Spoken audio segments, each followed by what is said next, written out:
Yo, what's up? Oh, sorry, this is you. It's not even my live stream, man. This is your live stream. Yeah, but I don't know how to control anything on your stupid system, so. Yeah, but what am I doing here, man? Oh yeah, so hello everybody and welcome. This is the most humble Mahdi, and we are actually not on my channel live, but we are on David Wood's channel live, but we're also from my computer live, so this is what we do. And AP normally uses this big Shure mic here, but there's two of us, so we had to hook up these, so we don't know if anything's working. Two of us. Two of us. Two of us. Two of us. Two of us. Gooba gobble, gooba gobble. So what's up, man? Yo. Hey, what's up? What's up, man? What's up, man? What's up, man? Oh, hello, everybody. Big up for me, man. So yeah, sound is good. Sound is fantastic. Wonderful. Fantastic, man. Fantastic. So today we want to review a conversation that happened on David Wood's channel. No, on Piers Morgan's channel, not David Wood's channel, actually. That's it. Hey, you want to sit over here, maybe, man? No, you have to. I don't know how to control any of this crap. Okay, fine. You're gonna have to control stuff. Oh, so what's going on? Oh yeah, so we just recorded a response to Ali Dawah's discussion with God Logic. He always likes to complain about something, or he always likes to pull some stunt early on. Like the first day, they ran into each other. Well, God Logic went and found Ali Dawah. But the first day, Ali Dawah spent the whole first section selling prayer mats until God Logic walked away, and then Ali Dawah reluctantly had to have an actual discussion with him. But then the next day, Ali Dawah went up to God Logic at Speaker's Corner and then started whining like a little girl. But you associate with the people who rip the Quran, yeah, isn't it? And wasn't it Ali Dawah and his buddy Muhammad Hijab who caused that to begin with?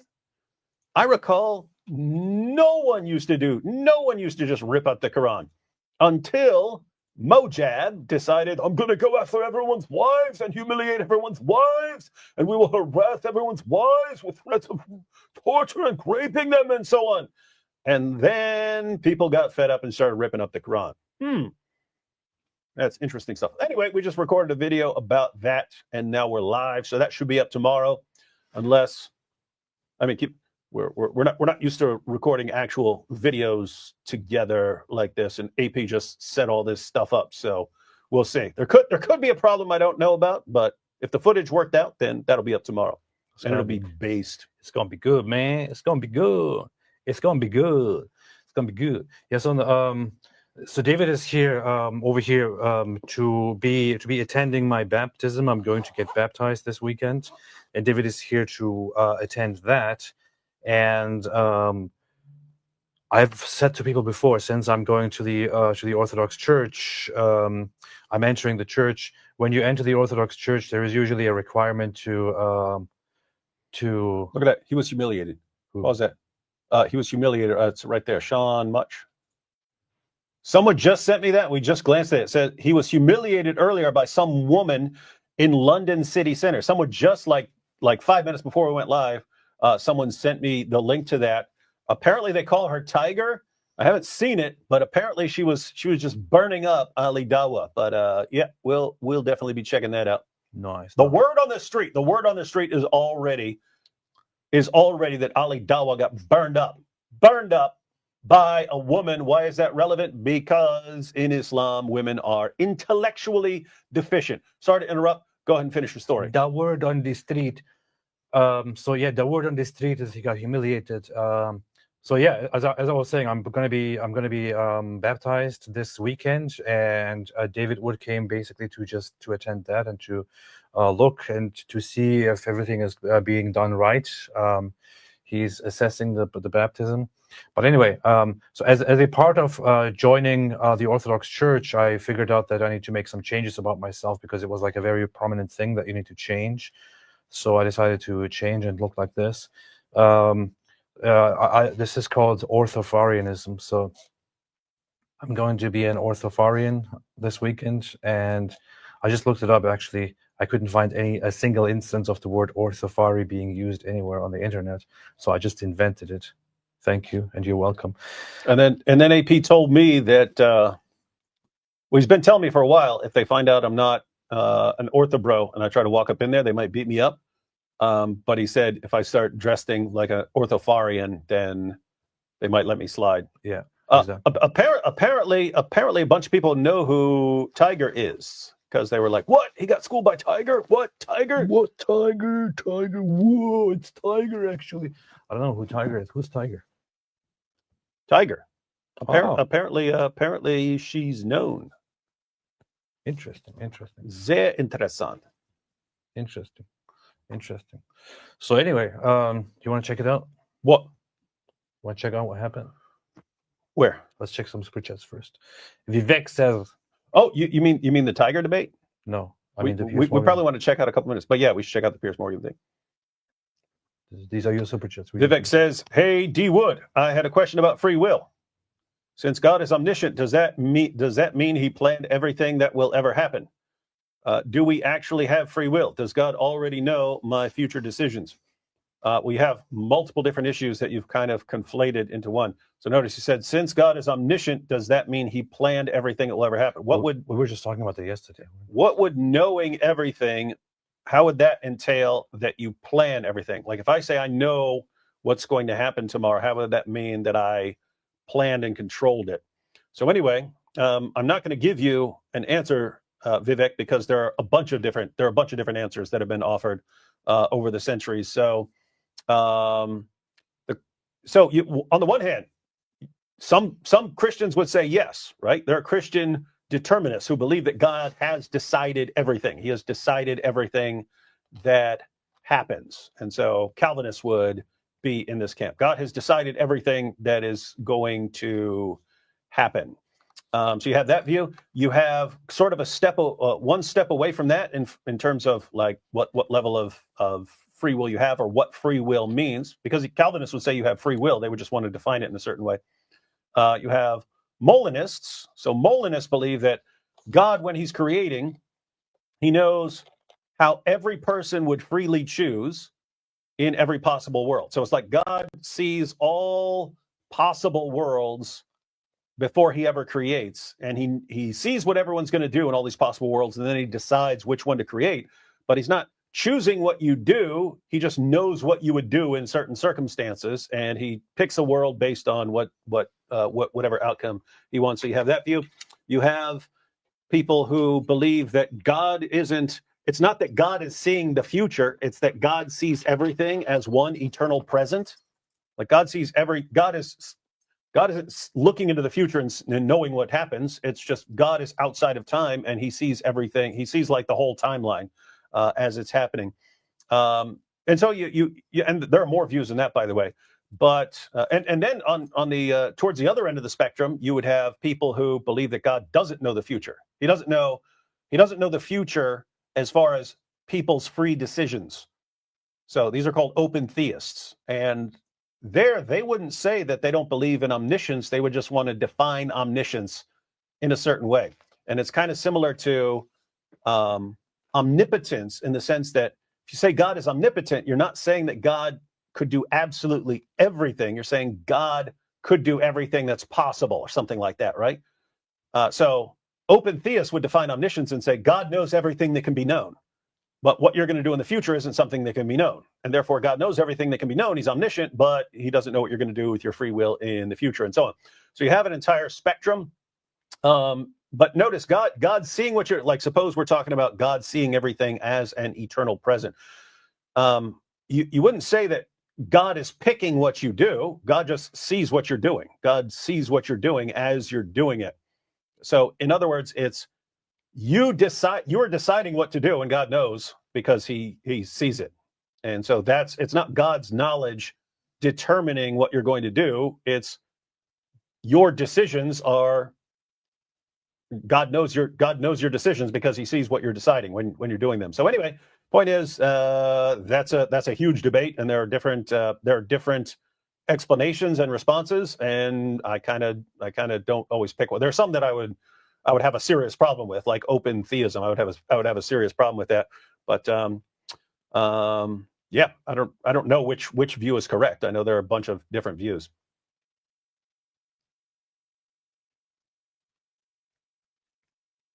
Wake up, dude. What the heck? Yeah. Lazy.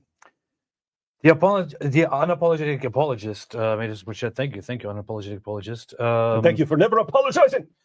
Jack Ray said David Wood is the tardiest of streamers and the most based. False said, yeah, but the streams are long and they respond to every super chat. Pros and cons, you see. That's true. Means we're based. Jack Ray AP took over David's channel. You see, first David Wood channel, next Constantinople. That's true. That's the plan. That was practice. If I can take over David's channel, then I can take over Constantinople with no problem. Yes. The unapologetic apologist. Hey, Dawood and AP. I am a new Christian apologist, and I make content mostly geared toward Muslims. What would be your best advice when witnessing to Muslims and growing my channel? I'm not sure why I'm reading your super chats. Yeah, I have to say, those are two different things. Growing your channel and witnessing to Muslims, those are two different things. Like when I talk about witnessing to Muslims, you can check out my video. I took it down from my old channel before I gave my old channel away, but it's on some of the backup channels. But it's called How to Share Unpleasant Facts with Pleasant Muslims. Like it's basic, because some people like, how do I even start a conversation with Muslims and what do I bring up? And so I made a whole video about that. But that is different. How I would witness to a Muslim is different from what would make you successful as a YouTuber, what would get you clicks and so on. So those are kind of two different things. Yeah, I would say figure out something you're interested in. If you're getting started, what I would recommend if you're getting started is picking maybe between 1 and 3 Muslim apologists, watching their stuff, and making responses to some Muslim apologists in particular. That way, because if people don't know who you are, especially at the beginning, then you're going to want them to find you in search and stuff like that. And they may be looking up their favorite Muslim dawah guy. And if they are, then they might come across your responses, but also you'll have people who are looking up responses to the Muslim dawah guy, and so they'll find your stuff. And one thing that's a really good idea is if you've been following a Muslim channel, catch something right when it comes out, and you just have to crack down and make a response quick, like, and that way you've got kind of the first response up. So when people start looking for responses, yours is the one. No one else has made a response yet. Anyway. But with that said, as far as how YouTube works and making a YouTube channel, you can find all that endlessly on YouTube. There are entire channels that do nothing but train people on YouTube. So interesting. Jack Ray says AP took over. Oh yeah. Why the font change? What?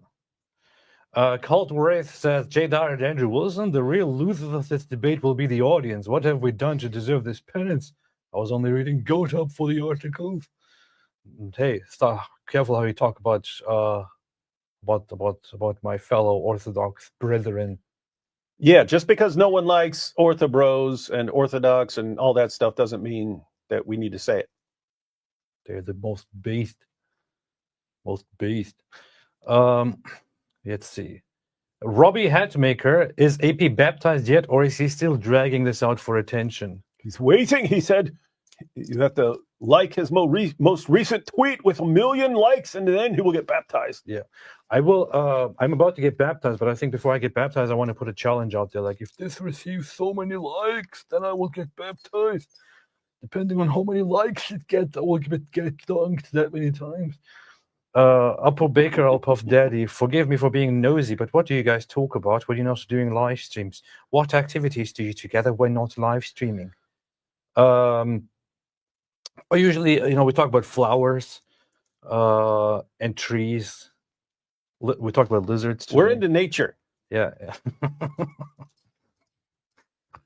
No, that's the thing. It says, what activities do you do together when not live streaming? We're not normally together. We live in completely different parts of the country. And so when we're not, if we're in the same area, we're not live streaming, usually we're working on a video, or in other words, we get together for a purpose, and we're usually working on that. That's true. That's what we do. That's what we do. And we talk about some deep stuff sometimes. Like yesterday, we talked about free will and determination. And I humiliated David in that conversation. That was true. Yeah. Silicate, have you guys been smoking magic Jew weed? Jack Ray Ali Darwa went to the mat for his grift. Very, very nice. T. Jerker became a YouTube member. His prayer mats. Yeah, yeah. The Seal of the Prophet says all this debate, Peacemaker AP got me sympathizing with Jay Dyer, but Andrew Wilson is still insufferable. Yeah, I don't know. I don't know what to say about him. I don't know. Darwa Troll, you've been smoking too much of the weed, my brother. That's nice. That's nice. Do you want to finish the super chats as you always do, or do you want to? It's up to you, man. Up to you. I'm still sending out the link. I forgot to send out the link to everyone. Sarah F. Cursed be you two for ruining me. AP, you know Chris Awesome loves saying "you see" in his homilies. Whoa. You can probably imagine how I hear that in my head now. What the hell just happened? I wonder if they yeah, so we're still live because my energy runs on a little energy saver, but for some reason we have a this is very funny, man. You have an overhead light. So what is that? Is that you trip a breaker? Oh sure, what happened to you? What the heck? What? But if that still works, then our energy is not gone. But all of these lights are out. What happened? It seems like you tripped a breaker. Oh shoot! You want to go check it? Oh shoot! You want to go check it? Oh shoot! Could that be bad? What, tripping a breaker? Yeah. I mean, no. Have you never tripped a breaker before? But go check your box, man. No, but I don't understand. This one's connected to this. That one's connected to that. So yeah, we are still live apparently. But wait. You could have just tripped one little thing. That could be true. Like you have a. Huh. This is weird. Let me see. Shoot! What? Oh shoot! Nothing. Where's the switch on this thing? It's kind of funny. It's kind of funny. I can't see because it's dark. Give me my phone. You can't see nothing? No, I just want to see where's the switch on this. Take your sunglasses off, man. It's funny. Everyone can still hear us. Everyone can still hear us because we have microphones on. They're being humiliated. Yeah. Everybody can hear me. Let me sing at least while we have these microphones on. It's going to be fun. Wait, what? What? How did that turn off? How did all of these turn off at the same time? Okay. That is weird. Well, what are they connected to? It might have just clicked off for like a second and then... This is weird. This is weird stuff. All right, get back in place, man. Okay, maybe it was like a short outage or something. Yeah, it might have been just for a second. And then you just have to turn it back on. This is very, very strange. What's going on in this place? What's going on, man? Ah! You guys thought it was over? You thought we were done? You think this is a joke? You thought Ali Dawa won? Anyway, man, now my whole outfit is ruined because of this. They're saying the Jews have defeated us. Yeah, for some reason the light just went out and then they're back on again. It's never happened. I don't know what happened. Soon Al-Zut is showing up. Zut!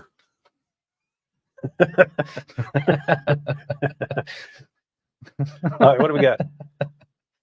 So, cursed be you two. Yeah, I know he does say that in his homilies. That's very funny. I mean, I guess it's a good thing to say. He does say, "You see, you see, you see, you see." Wait, so the Dawa guys stole this from him? Yeah, he probably stole it. The Dawa guy stole it from Saint John Chrysostom. Nice. Up Baker, up Daddy. Hope AP and David Wood are on this week in Jihad always. We were. Oh, you mean always? No, always. No, AP would not be welcome always. We don't trust in him. Yeah. Up Baker, up Daddy, David Wood. How did your son get hooked on Russian folk music? No idea. No, not studying Russian. He took like German in high school, so I have no idea. And I had no clue until he started playing them. But yeah, it was like war ballads. But then he was breaking down the entire story of how this guy did this and he got out of the war and then went back. And it's all this like miserable stuff. They're like extremely, they're all extremely depressing stories. But somehow it fits with Russians. It's like we talk about all the wars they go on and then we drink vodka all day. That is Russian literature, man. Russian literature is like the most depressing thing in the world. It's pretty bad. Do you speak German or Turkish to your children? No, I don't. As a person who speaks multiple languages, you usually have this whole idea of like, oh, I'm going to teach my children, but then you don't actually do it because it's too much. It is good. Those are the only people who can like be completely fluent and have no accent in either language. I saw this, man, I knew this kid when I was young, and his mom was German, his dad was Italian, and was and of course he was raised in America. And so this kid could speak 3 languages with no accent. Because anyway, interesting stuff. What's with your ridiculous? You gotta get him young, huh? What's with your ridiculous outfit? Oh, I don't know. Big up to me man, J. Dyer. What's with your ridiculous outfit? Ida goes and, oh no, I'm late 7 minutes. Love you both. Love you, Ida. We love you all. West Said, congrats on your baptism, AP. Also, if you two ever break up, please don't Elon Trump each other. That would be funny. I'm gonna say, whoa. Hey, actually, we should stage it. What is in the Epstein files? we should pretend one day that we're going off and like be sharing all this like horror stories about each other, and then like after it goes, after the Dawa guys jump over, you see, and we just go live and we're like, ha, you see. Oh, we actually talked about that, like, because we had Jay Dyer live, and then everyone was watching because they were expecting like warfare, and we were saying we should like pretend to have beef, and then have a live stream to squash the beef, but we should like consistently like pretend that there's this huge beef going on, and then we have a live stream to squash it because people want to tune in for drama, and then we'll talk about something serious. Yeah.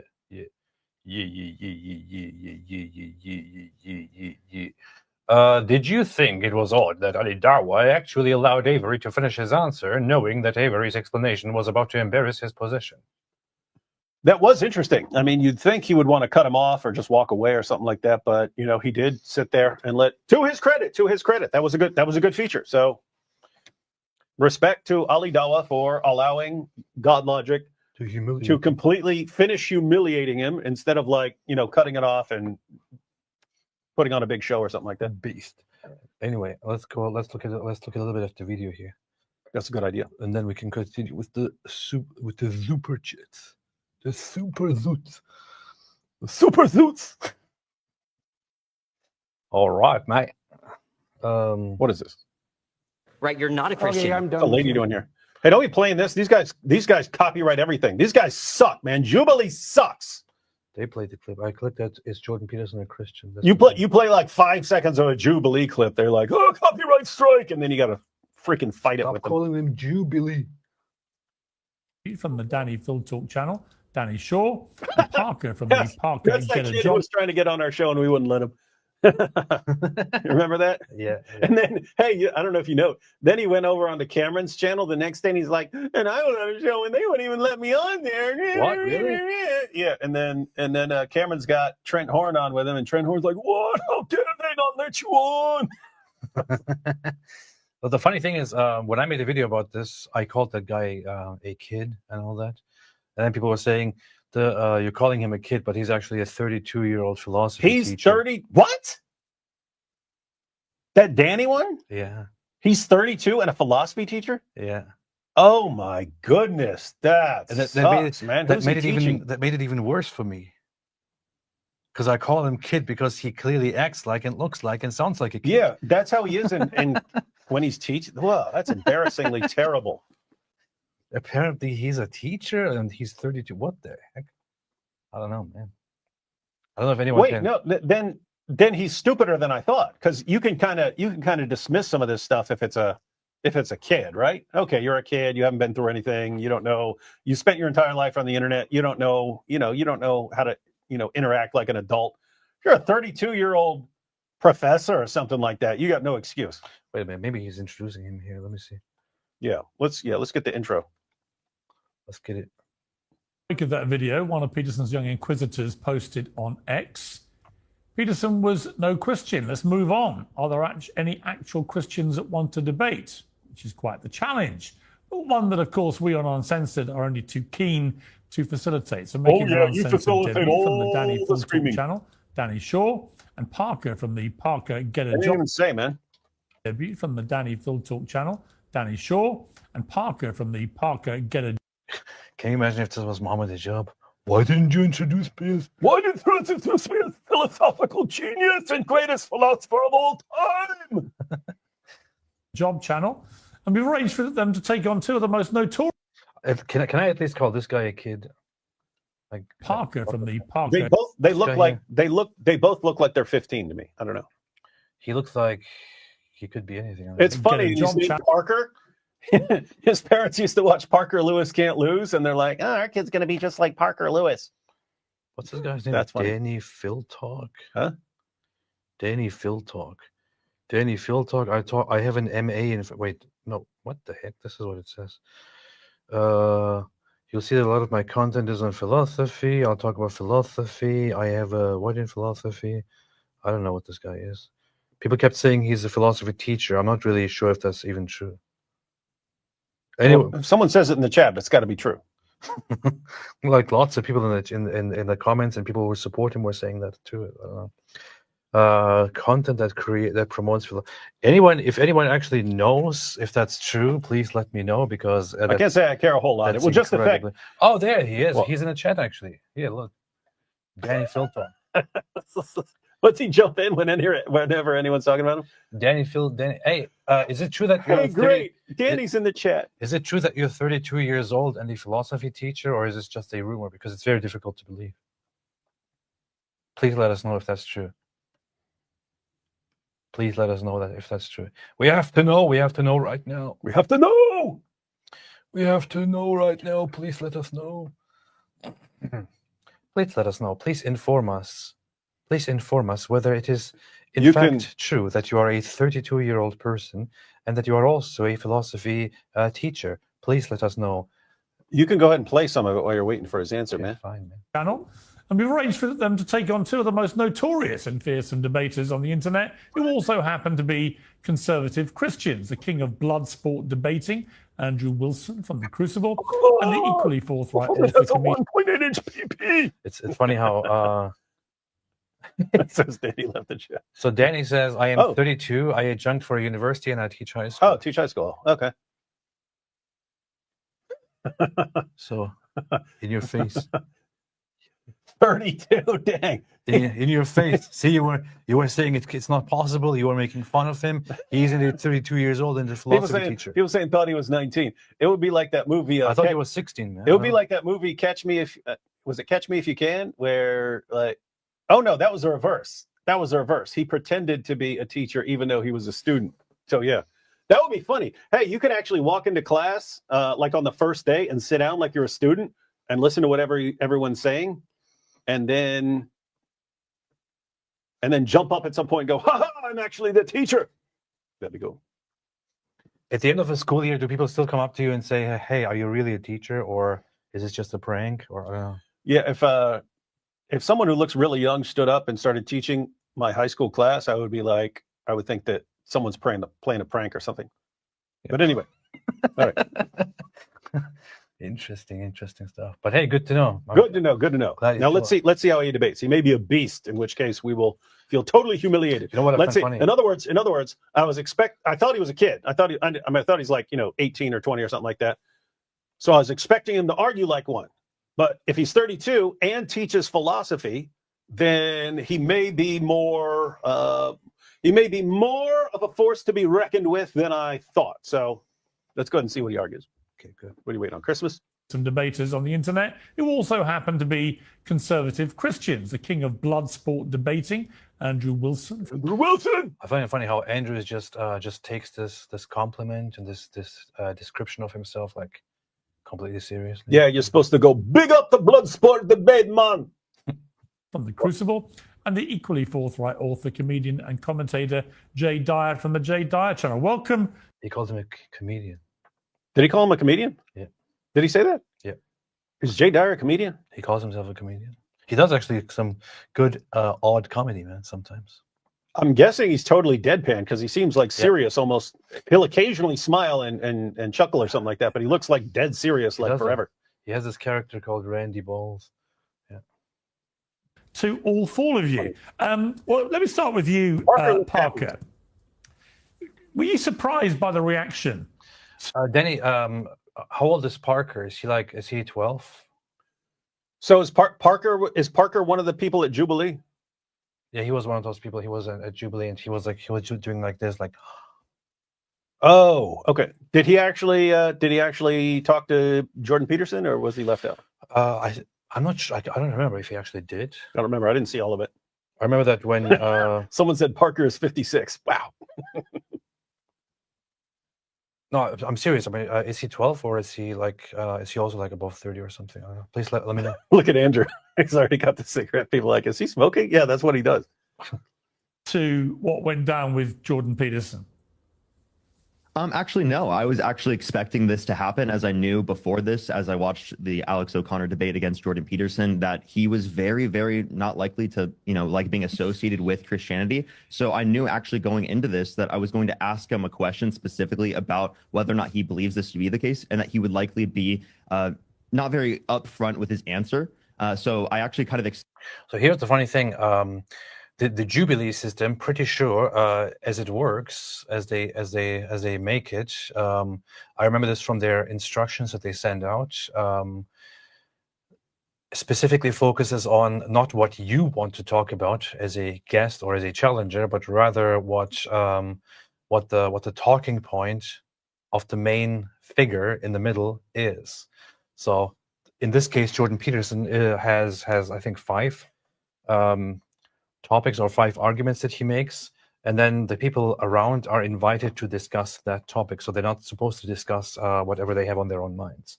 So going into it, trying to discuss whatever they have on their own minds is already going into it in an incorrect way, which also happened with Danny, for example. Like the topic was in his conversation with Jordan Peterson, which is also why it easily derailed. And Danny, you should have seen this. Was that his argument or his statement was that everybody, even atheists, worship something, although they do not know it. To then try to make it all about his personal specific beliefs already goes into the wrong direction, according to the program itself and according to the argument that Jordan Peterson made. You can't just derail it like that and then expect it to continue, Powerful. Expected there to be a response like this. Now, I didn't expect it to go as viral as it did, as there are literally tens of millions of views on clips associated with mine and Danny's against Jordan Peterson all over social media. So it's actually really cool to see that, Really? Really cool to see what? That's what you want to be known for? Oh, you're a Christian? Oh, you won't answer. And we already reviewed it. There is nothing at all that was said in this conversation, at least the one with Danny. I haven't seen the other one with Peter Parker. But there was nothing that said there that was actually of any substance or of any importance to the arguments in question. Do not put that crap up on the screen, man. I'm not doing it. Okay. Not doing that. We'll just trust that Parker was on there. I'm not doing that. Let's see. Peter Parker. Where's Peter Parker? I don't even see Peter Parker. Doesn't look like he was on there for a long time. You know who the best person here was from what I've seen? This lady. This, whatever her name is, I haven't looked at her name. Yeah.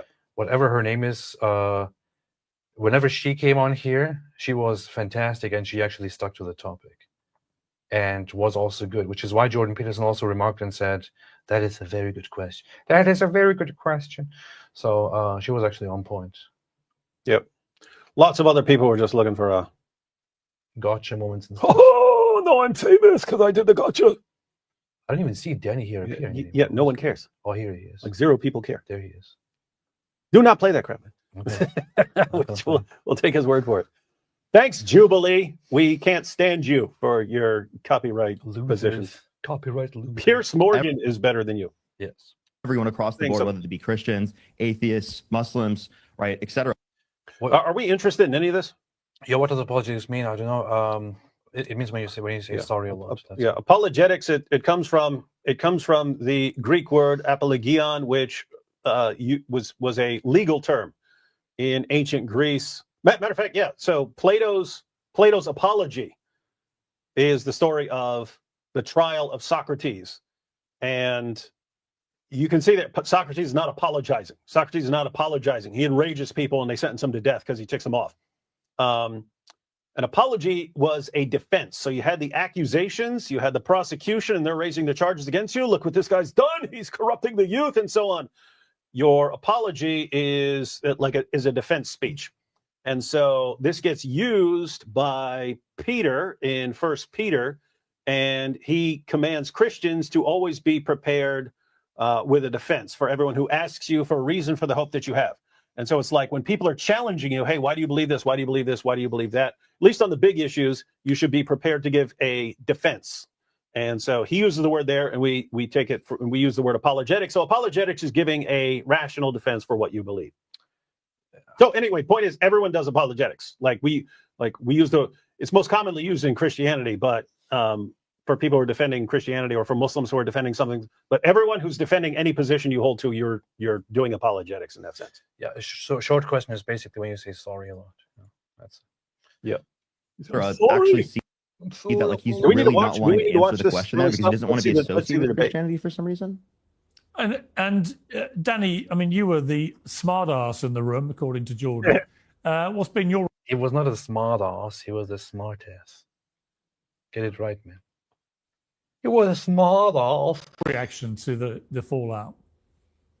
I'm generally happy that that people can see the frustration that we have with Peterson. I would say that atheists are not the only ones that are frustrated. Christians are, right? Here we have Peterson saying things like, yeah, I think Jesus might have resurrected, but I don't know what that means.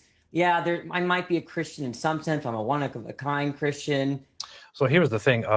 Why? Jordan, I don't think Jordan, I think he's literally like, I don't understand these things. I don't, and therefore I'm not like, this is my definite position. He's like, well, to be very honest, I still personally think that that Jordan Peterson overdoes the whole. It depends on what you mean by that, and that's true. That's annoying as crap. I think he overdoes it, and I think he also unnecessarily avoids certain answers and all that. However, once again, that was not the topic. So lots of people out there, thousands, maybe millions of people see it and say, "Oh, look, Jordan Peterson got this story." I personally still. And I see that I actually have the minority position here. I don't see anything wrong with what Jordan Peterson did there in those responses. I think he was completely on point. But this is also the thing, like when you are a super intelligent individual like me, just kidding. So I don't think that he actually did anything wrong. I think he answered exactly what was being asked. I think he deliberately denied to give an answer when there was no answer to be given, when it had nothing to do with the topic. He also even explicitly said this is personal. The only issue that I still have with all of it is who put the whole Christian thing there. That's the biggest problem. When and how did Jordan Peterson accept the designation of one Christian? Under what circumstances did he accept that? Because that could change a lot of things. Otherwise, him saying, well, I am a Christian in a sense, but I wouldn't really call myself a Christian. I mean, that's what you said. I don't think it's necessarily a big problem. I think he's being quite honest about it. I think so too. And keep in mind, guys, it's not always an easy thing to answer if you're not sure about certain things. Like Dawkins would consider himself a cultural Christian. There are all sorts of people who consider themselves cultural Christians. So if you say, hey, are you a Christian? What do you answer? You could clarify and say, well, I'm a cultural Christian, but not a, believing Christian or something like that. The point is, there's some gray areas if you haven't actually, like even you, if someone like a month ago were to say, are you a Christian? You're kind of wishy-washy on, wait a minute, I'm supposed to be baptized first, and I'm supposed to, it's not always easy to give answers in certain situations. And then when Danny's like, you're either a Christian or not Christian. No, you could be a Christian in different senses. Like, what do you mean? A born again in the evangelical Christian sense of born again, or cultural Christian? And then you have, what if you start believing that, put it this way, asking Jordan Peterson if he's a Christian is kind of like asking Jordan Peterson if he believes in the Bible. Right? Like, he obviously believes in the Bible in a sense. He doesn't believe in the Bible in the way your average Christian would believe in it. So if you were to say, yes or no, do you believe in the Bible? It's like, I think he would say, and justifiably in this situation, what do you mean? What do you mean? Do I believe that it's all inspired by God? And what do you mean? I don't know. I think he would say, I don't know about that. I don't know about that. So anyway, it's the point is these questions aren't always easy to answer. And if you're in the category of someone who, well, if you mean this, then yes. If you mean that, then no. Or I'm not sure about this, or I'm not sure about that. Then if you just ask, are you a Christian? And you give a yes or no answer, you're misleading people. You'd be misleading people. So I think that's kind of what Jordan Peterson is going on with Jordan Peterson.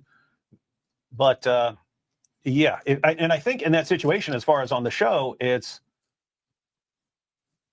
if you ask me, am I a Christian? And I start explaining it. Well, that's not what we're here to talk about. I made a claim that you worship something. And if this is going to be you interrogating me about my belief, that's not what we're here to discuss. And all these guys right here, I think they're justifiably annoyed in the sense that they were told they're talking to a Christian. That's where they're justifiably annoyed. And that's where, so the blame there is on whoever put this together and told these guys that they're debating a Christian. They expect to go in there and be debating Christianity. That's the issue. As far as all the other stuff, if you have a top, that's just annoying, man. If you say, here's the topic, you worship something, everyone worships something. Now go. Are you a Christian? I find it funny. Somebody is saying like, "Oh, you're just coping and defending Jordan Peterson." David, do you remember how much I bashed Jordan Peterson when it came up? Yeah. Okay, when I disagreed with him, when I was brutal on occasion with Jordan Peterson. Yeah. So, and it's just, why would we be interested in if Jordan Peterson's right about something, I'll say he's right. If he's wrong about something, I'll say he's wrong. If he says, I don't want to answer whether I'm a Christian because I'm not sure about various things, and my answer and whatever answer I give would be misleading to some people, and it has nothing to do with the topic that I'm addressing right now, which is whether everyone worships something. That's what we're here to address. And to go down a rabbit trail of my beliefs and why I don't want to answer certain questions is like, what's next? You're gonna like if you sit down and say, hey, everyone worships something, and you sit down and go, hey, what's up with your wife, man? Are you allowed to just like divert the topic to something that is not the topic like that? Worship your wife? And then if you don't answer, then shame on you. You're a coward. I don't know. So here's my personal thing. I actually not too long ago, before I officially started identifying as a Christian, I called my own priest and asked him and said, hey, people ask me sometimes, and I honestly don't know when people ask me what to say, because on the one hand, I want to identify as a Christian and want to be part of it and, feel good about it and all that. On the other hand, I'm not really sure what it really means to say that I'm a Christian. So he told me it is good to identify as a Christian, especially in your position. However, if you ask me, he said, save it until you personally and consciously acknowledge that Jesus is your Lord and Savior. That's what he said. Until then, you can just say that you're on your path to baptism and all that. So, and I did actually leave it until that. That's what I did. It can depend on person. Hey, you know what's funny? What? AP brought me this Coke Zero here, and I just looked at it, and at first I thought it said homilies. Isn't that funny? It says homies, but at first I was like, what homilies? How did you get a homilies Coke? You see? Homilies? It's all wishy-washy. We're all frustrated, and I think that the video is the culmination of that frustration. Okay, well, the good news, like I told you, is we found two far from shy Christians to take you on in this arena. Andrew Wilson, let me start with you. What was your reaction to these two and their showdown with Jordan Peterson? I mean, I kind of have to agree with Danny a little bit. It's like, like people have been wanting. Peter Parker is too overjoyed about every single thing that he hears, man. Look at this. Yeah, that's kind of funny. Like, it's funny. It seems like, I don't know. I've never seen him before. He seems like a happy guy. Like there are lots of like angry atheists. He doesn't seem angry. I don't know. It's like, hey, how you doing, man? Answer. Oh, yeah, okay, I like that. Anyway, this guy to take the position on whether he's a Christian or not a Christian forever, on the right, the left, center, basically across the board. Now, I'll always be in some ways grateful to Jordan Peterson. He was one of the first who kind of started the trend of standing up to the pronouns people, which was pretty epic to watch. But, ultimately, Parker's laughing about pronouns. he's kind of a shell of his former self. Anti-LGBTQ. He didn't look great going through that debate. He looked kind of run down. I think that him being on with the Daily Wire probably hasn't been great for him. He's not he doesn't have the kind of edge that he used to have. But ultimately, I mean, I was actually kind of, so here's the thing. Jordan Peterson did not change one bit. Okay. I'm sorry to say this, but there are some people out there who are acting like, oh yeah, Jordan Peterson, he used to be more edgy, he used to be this, he used to be that, but something happened with the Daily Wire. Nothing happened at all.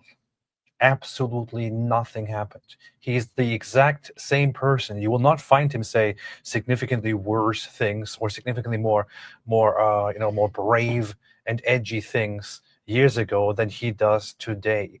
He's very much equal in his tone, in his in how edgy he is, in how open he is and offensive he is, and so on. He's exactly the same. Yeah. The only people that actually changed are those who are on the receiving end of his words out there. He is. And this is just a very, very frequent attempt to somehow bash the Daily Wire and to bash Zionists and also, to be honest, to bash Jews.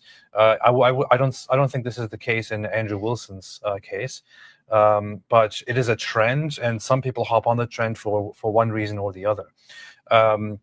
Jordan Peterson is still the same as he was when he first became famous. He did not become softer before or after he joined Daily Wire. This is complete nonsense. Yeah, I think the difference between Jordan Peterson now and Jordan Peterson like 12 years ago is he's dealing with issues that are different from, and he's sort of out of his field of expertise on some of these issues. He's learning as they go. In other words, he was already like an expert on the topics that he deals with, and he's talking about psychology back then. LJ, prove me wrong then. Go ahead, prove me wrong. Whereas now he's talking about Christianity and then Islam and, hey, how can people reconcile? And he doesn't, especially when he's talking about Islam, he didn't know a lot of what he's talking about. And then even when he like studies the Bible, he's like studying everything from like a psychological perspective, and what are the psychological issues underlying all these things and so on. And so anyway, he's on different ground now. And I mean, the Jubilee and his discussion with Richard Dawkins are a perfect example. It's here's what I've thought psychologically about all these issues and why they're important. People need to get to the bottom of them, and not really understanding how your average sort of aggressive atheist is going to come at you. And he's sitting there, oh, if I explain this to them, and not realizing it's not going to work. If you wanted your average atheist to understand your like psychological insights into religious belief or something like that, it's going to be like a long conversation. It's not going to be something that really will work if people are like blasting you in a debate setting. Look at this dummy. Yes, the Jewish people hate Christianity. Go try and preach in Israel. So I'm going to tell you one thing. Go try and preach is Israel.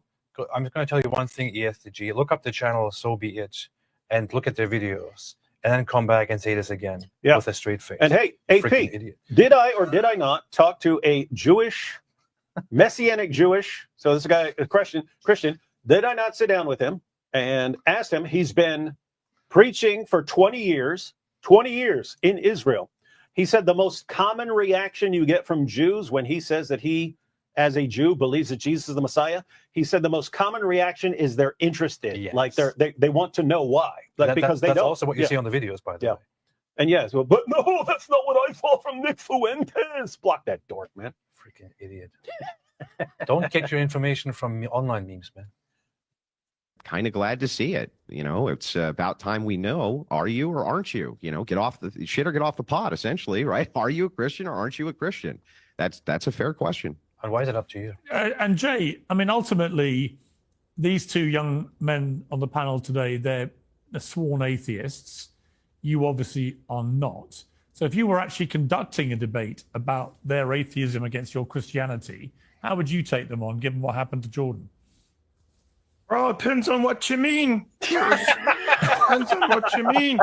No, that's funny. Okay, it's funny. Okay, you got a better impression than he does, but that was decent and unexpected because I haven't seen a lot of Jay Dyer, but every time I've seen him, he's been serious. Which, like when he was live with us, that was like the first time I'd ever seen him smile. So I thought he was like completely serious, and then you're telling me he's a comedian that he starts off with, "Well, it all depends on what you mean." I didn't see that at all. It's just funny. That's funny. I wasn't expecting that. Against your Christianity, how would you take them on, given what happened to Jordan? Well, it depends on what you mean, Pierce. Depends on what you mean. You're better, man. Show him how it's done.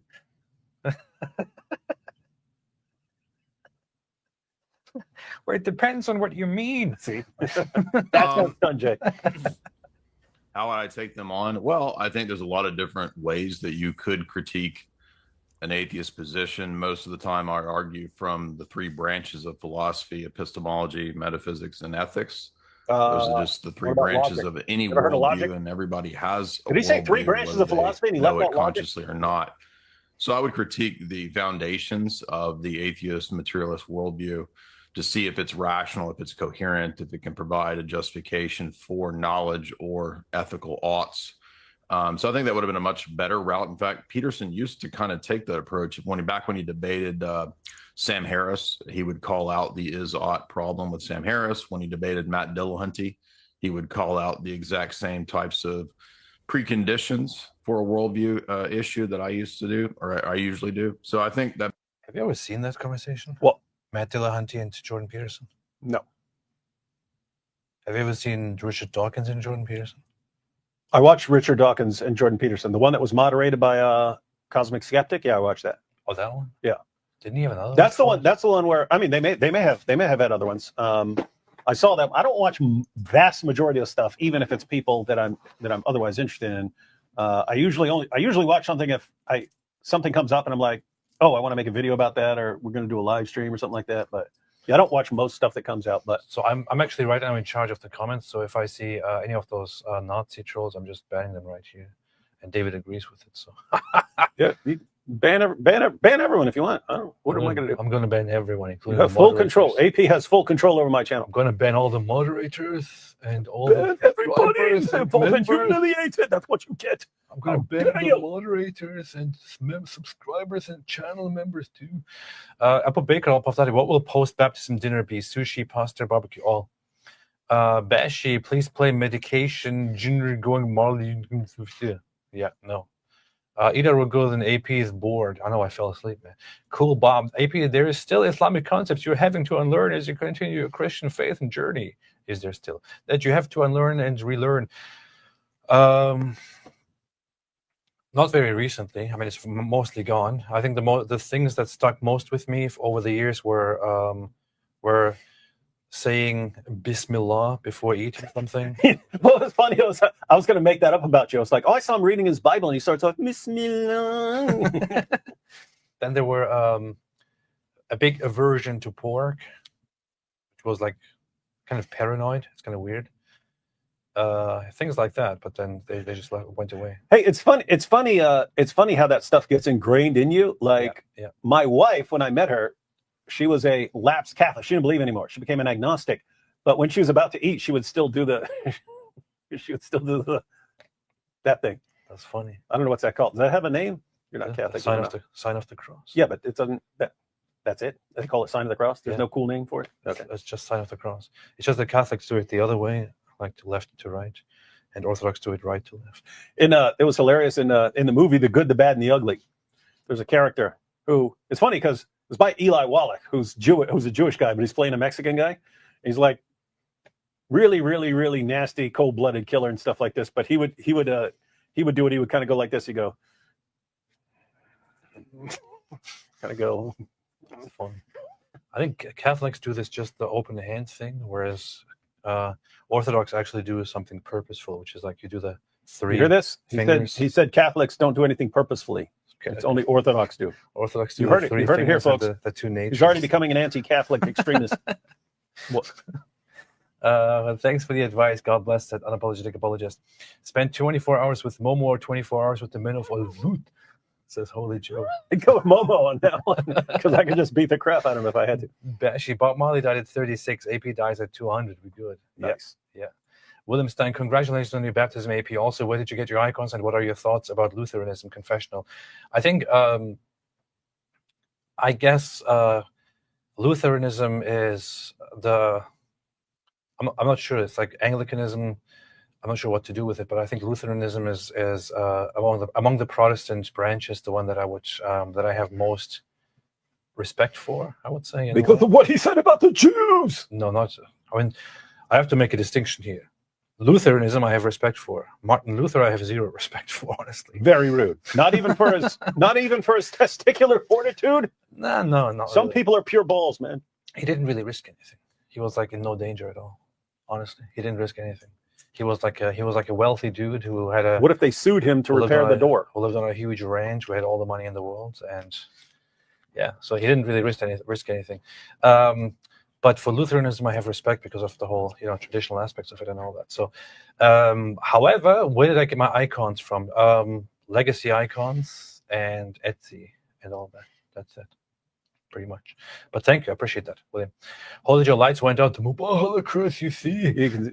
That wouldn't surprise me. Oh, Allah, David, what an AP by turning out the lights for 2 minutes. Allah, Virgo, you see it's dark because the Al-Zut are here. I told you I was the real Mahdi. Lights off. Hey, how creepy would it be? The lights go out and all of a sudden the lights pop back on. We're surrounded by Al-Zut. Yeah, I want to quickly get to Danny's super chatting, and then I want to continue watching the thing for a bit. Danny, if you want to get to know me and get my perspective, I'll accept an invite up. I'm more chill than you think, probably. Why are you trying to invite yourself? I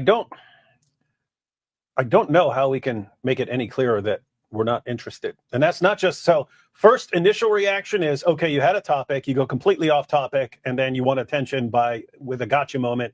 And in that, you tell Jordan Peterson he's nothing. Okay, not a good thing.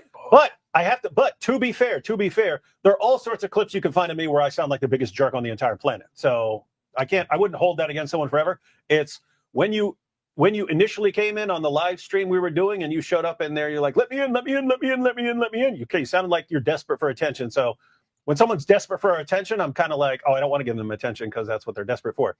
But at kind of the end, I said, okay, well, tell us some topics you're interested in. Maybe we'll have you on for a topic. I was messaged by multiple people who said, dude, you don't know what you're dealing with this dude. He is pure toxic. Just stay away from him. And it's a couple of people I trust. It's a couple of people I trust. So Tony, anyway, yeah, but just to make sure, I was just joking when I took a little jab. I pray the rosary, literally. This is as Catholic as it gets. But yeah, so Danny, here's the thing. I did even think about inviting you on for a different conversation, just to honor it. But honestly, in all honesty, at this point, I'm not really sure what I would be talking about with you. I mean, we're just looking at it because you are in the conversation, in the exchange, and we want to see how it goes. So I personally don't know what exactly I would invite you for and what I would talk with you about. And I'm not sure what you think about that. But I'm not. This is the thing. This is not. Again, to be fair, there are tons of people who think I'm like the worst jerk. Muslims think that I'm like the biggest Islamophobe on the planet and stuff like that. It's true. It's true. But I don't go around, let me on your show. I understand most people don't want. There are tons of people who don't want to interact with me at all, just because they're like, oh, this guy's so mean. I don't want to interact with him. But that's up to everyone else, and I'm not interested in interacting with everyone on the planet. You see. You see. Anyway, let's continue. So plenty of channels that would be happy to have you on. I'm not interested. I am one of them. That'd be a better route than just sort of having this ambiguous, Jungian position of non-committal, whatever it is. Yeah, I mean, I would say to you, Parker and Danny, that I've interviewed Jordan Peterson a lot, maybe 5-6 times on Uncensored. Quite long interviews, often quite emotional. He's an emotional guy. I would disagree with Andrew about him losing his edge. I think he's still got the edge. I also think that, putting aside the whole debate about Christianity and whether he is or not, he's always been oddly ambiguous about it for someone who's so unambiguous about everything else. But that's his right. He's entitled to do that. As a force for good, though, for young men, Right. I do think that in comparison, for example, to Andrew Tate, that Jordan Peterson has been a far better influence over them. Talking about. I wonder if some people just get paid whenever they bring up Andrew Tate by Andrew Tate. That'd be funny. Like what? Well, let me go search for Andrew Tate and check out his channel now. What was the context here? I think that in comparison, for example, to Andrew, but that's his right. He's entitled to do that. As a force for good, though, for young men, I do think that in comparison, for example, to Andrew Tate, that Jordan Peterson has been a far better influence over the minds of young men of your kind of age than someone like Andrew Tate would ever. Even in this case, I think bringing up Andrew Tate and just drawing a comparison there, even this is good advertisement for Andrew Tate. Yep. Like Andrew Tate probably heard that. Oh, no more people are going to search me. Maybe more people will find me and I'll be able to get more people. I honestly wouldn't be surprised if he made contracts with a bunch of media people and say, "Oh, if you mention me, I will pay you this much money. I have lots of Bugattis and I can spare some money for you as well." And if you disagree with me about Andrew Tate, you can find him at. Ever be. Would you agree with that, Parker? I actually would agree with that, although the bar is literally in hell. Right. That's good. I mean, you must see some positives in the general messaging that Jordan gives for young men about wanting to improve their lives, wanting to empower themselves, opening up and so on. And do you... Wait, so it's literally in hell? He said it's in hell. Do you believe in hell? This is the proof. Interesting. Do you accept that about him? I think it's good to open up, and I think it's good for men to want to improve their lives, but we also need to be very specific on what is improving towards their lives. And I honestly don't think that Jordan Peterson, within all respects, would be upholding that. But sure, I can say he's better than someone like Andrew Tate. I think that's I like this guy just because he's happy. Well, the thing is, so Peter Parker, I wouldn't consider myself to be a person who should sit down and talk about men improving themselves. And from one guy who is not fit to do that, I would say that you are also not one of those people. So, yeah. What? At least he's happy, man. That's true. Danny, what's your view of Andrew Tate and Jordan Peterson when it comes to their influence on he young seriously men? wants them to talk about both comparing of them. Andrew I can Tate tell you, and when I Jordan walk Peterson. around, most people under 25 who are male, with both of them, and Jordan Peterson when it comes to their influence on young men. Because it is huge. Yeah, with both of them, I can tell you, when I walk around, most people under 25 who are male come up and they ask me either about Andrew Tate or Jordan Peterson.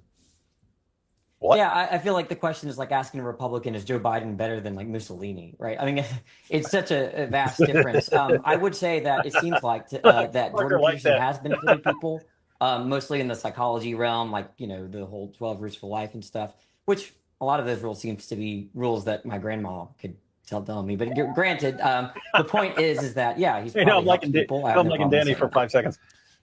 And that was actually, yeah. That was not a bad point. That was good. That was not a bad point. Honestly, I think I've said something like that before myself. So. All right, here I agree with you. I agree with you, Daddy. All right, Andrew, let's turn to some other issues here. One is Pride Month. Now, my view of this is I don't understand why we need a whole month for Pride. What in the hell? Whoa! What is with the anti-LGBTQ stuff? Pierce? Wait a minute. This is the conclusion of the Jordan Peterson Christian topic. They didn't even talk about it, man. I don't even get an hour. It wasn't nearly as interesting as I thought it was going to be either. They didn't even talk about it. As a straight guy. So why do we need a month for Pride? And it's not because I'm asking Andrew Wilson why we need an. Well, Pride's always clear. This is Pierce Morgan. He gets Andrew Wilson on there to ask why we need an entire month for Pride Month. This is funny. Oh boy. And he went, wow. Here we go. This is a good point. I'm guessing fireworks now. Sheikh al-Zud ibn Dihya said, does any of them have a Bugatti? This is a good point. That is a good point. They don't. So, yeah. It's been completely astroturfed. I mean, to be honest, right from the very beginning, it's been astroturfed. It was always pumped full of government money, NGO funding. It was pumped full of corporate money. There was an article that came out. You can find in the Drudge Pride Report. Month? Came out today from, I believe it was Daily Telegram. It's pretty interesting. They went over, a lot of the modern Trump administration and what they have done with their executive orders. A lot of companies have begun moving away from trying to kind of fund this, and it hasn't been popular for the last couple of years anyway. There's been a lot of pushback on various large corporations, companies, and NGOs for trying to pump kind of artificially these organizations. One of the things that article points out, which I tend to agree with, is that, hey, look, ultimately, when these companies are doing this, people lose trust for them. You remember there was a big thing with Target not that long ago. Anytime this comes to light, there's actually a backlash. People can kind of. This is true. There has been research on that. It is very solidly established, and honestly, you can feel the pulse of the population. Yep. When something like that happens, it is just especially look, even people who are indifferent to it or who might be somewhat supportive of it, if random companies just start pushing this kind of stuff, and usually they do it in a very forced, completely unnecessary way. Yeah. It just becomes. It doesn't lead to good consequences. Yeah, and I don't even when a company comes out in favor of whatever the position is, it could even be a position I agree with or something like that. Whenever they do that, I don't think, or if it's some position I disagree with, I don't think, oh, you hold this position that I do not hold to. Now I don't trust you. It's more like you're jumping on some bandwagon and I don't trust you. That's why. Again, it wouldn't even matter if you're selling me shirts, then sell me freaking shirts. Don't. Anyway, it's annoying. That's true. To see that it's artificially held up. There's no reason for it. It's silly. It has never really been about gay rights. It's what do you been mean about there's no weird. reason for it? What do you mean? It's what do you been. mean there's no It's reason? been.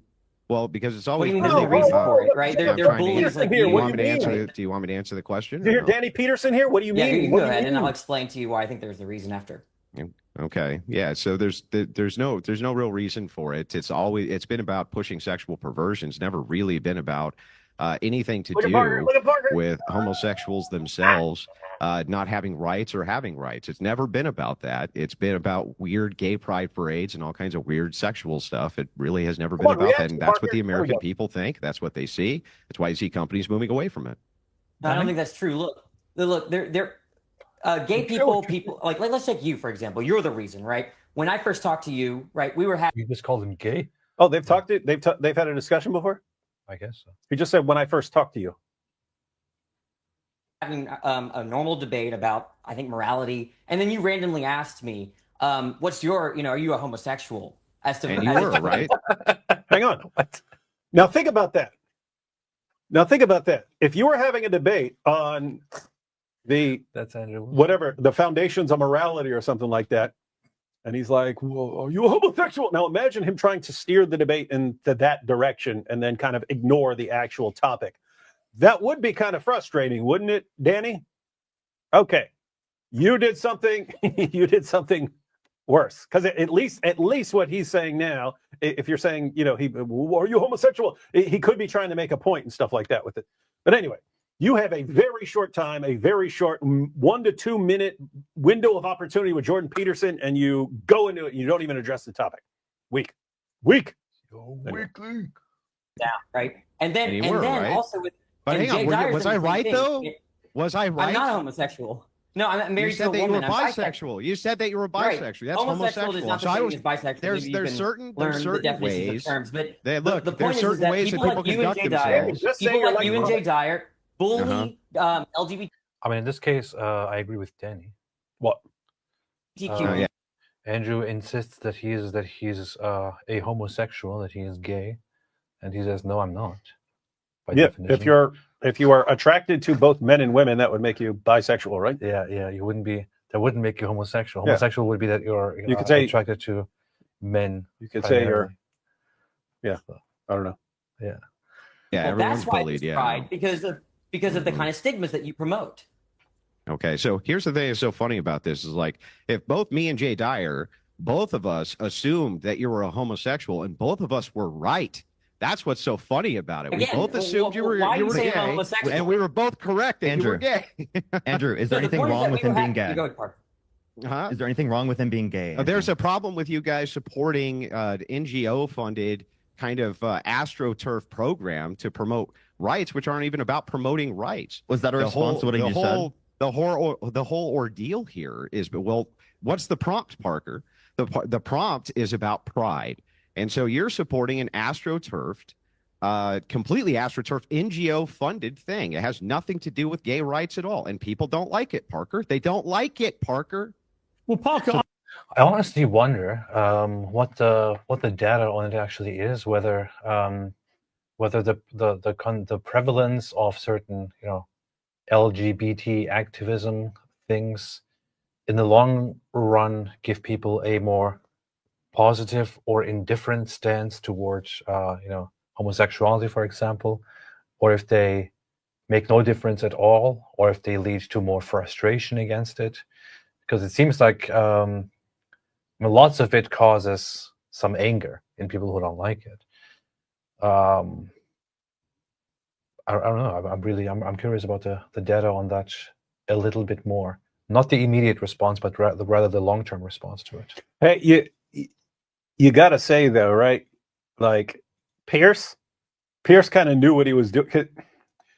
Pierce will act like he doesn't want the drama, but he obviously does, right? Always. But so he gets them on there, and hey, we're going to talk about the Peterson thing, but it's kind of obvious that he picked Pride Month because he knew he had Andrew Wilson and Jay Dyer versus Danny and Parker, right? Mm-hmm. Yeah. Come on, Pierce. Yeah.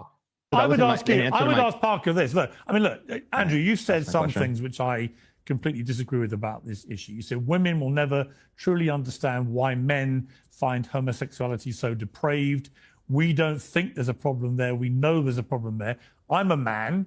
I don't find homosexuality remotely depraved. Sexuality. What do you think about sexuality? There's nothing wrong with Muhammad.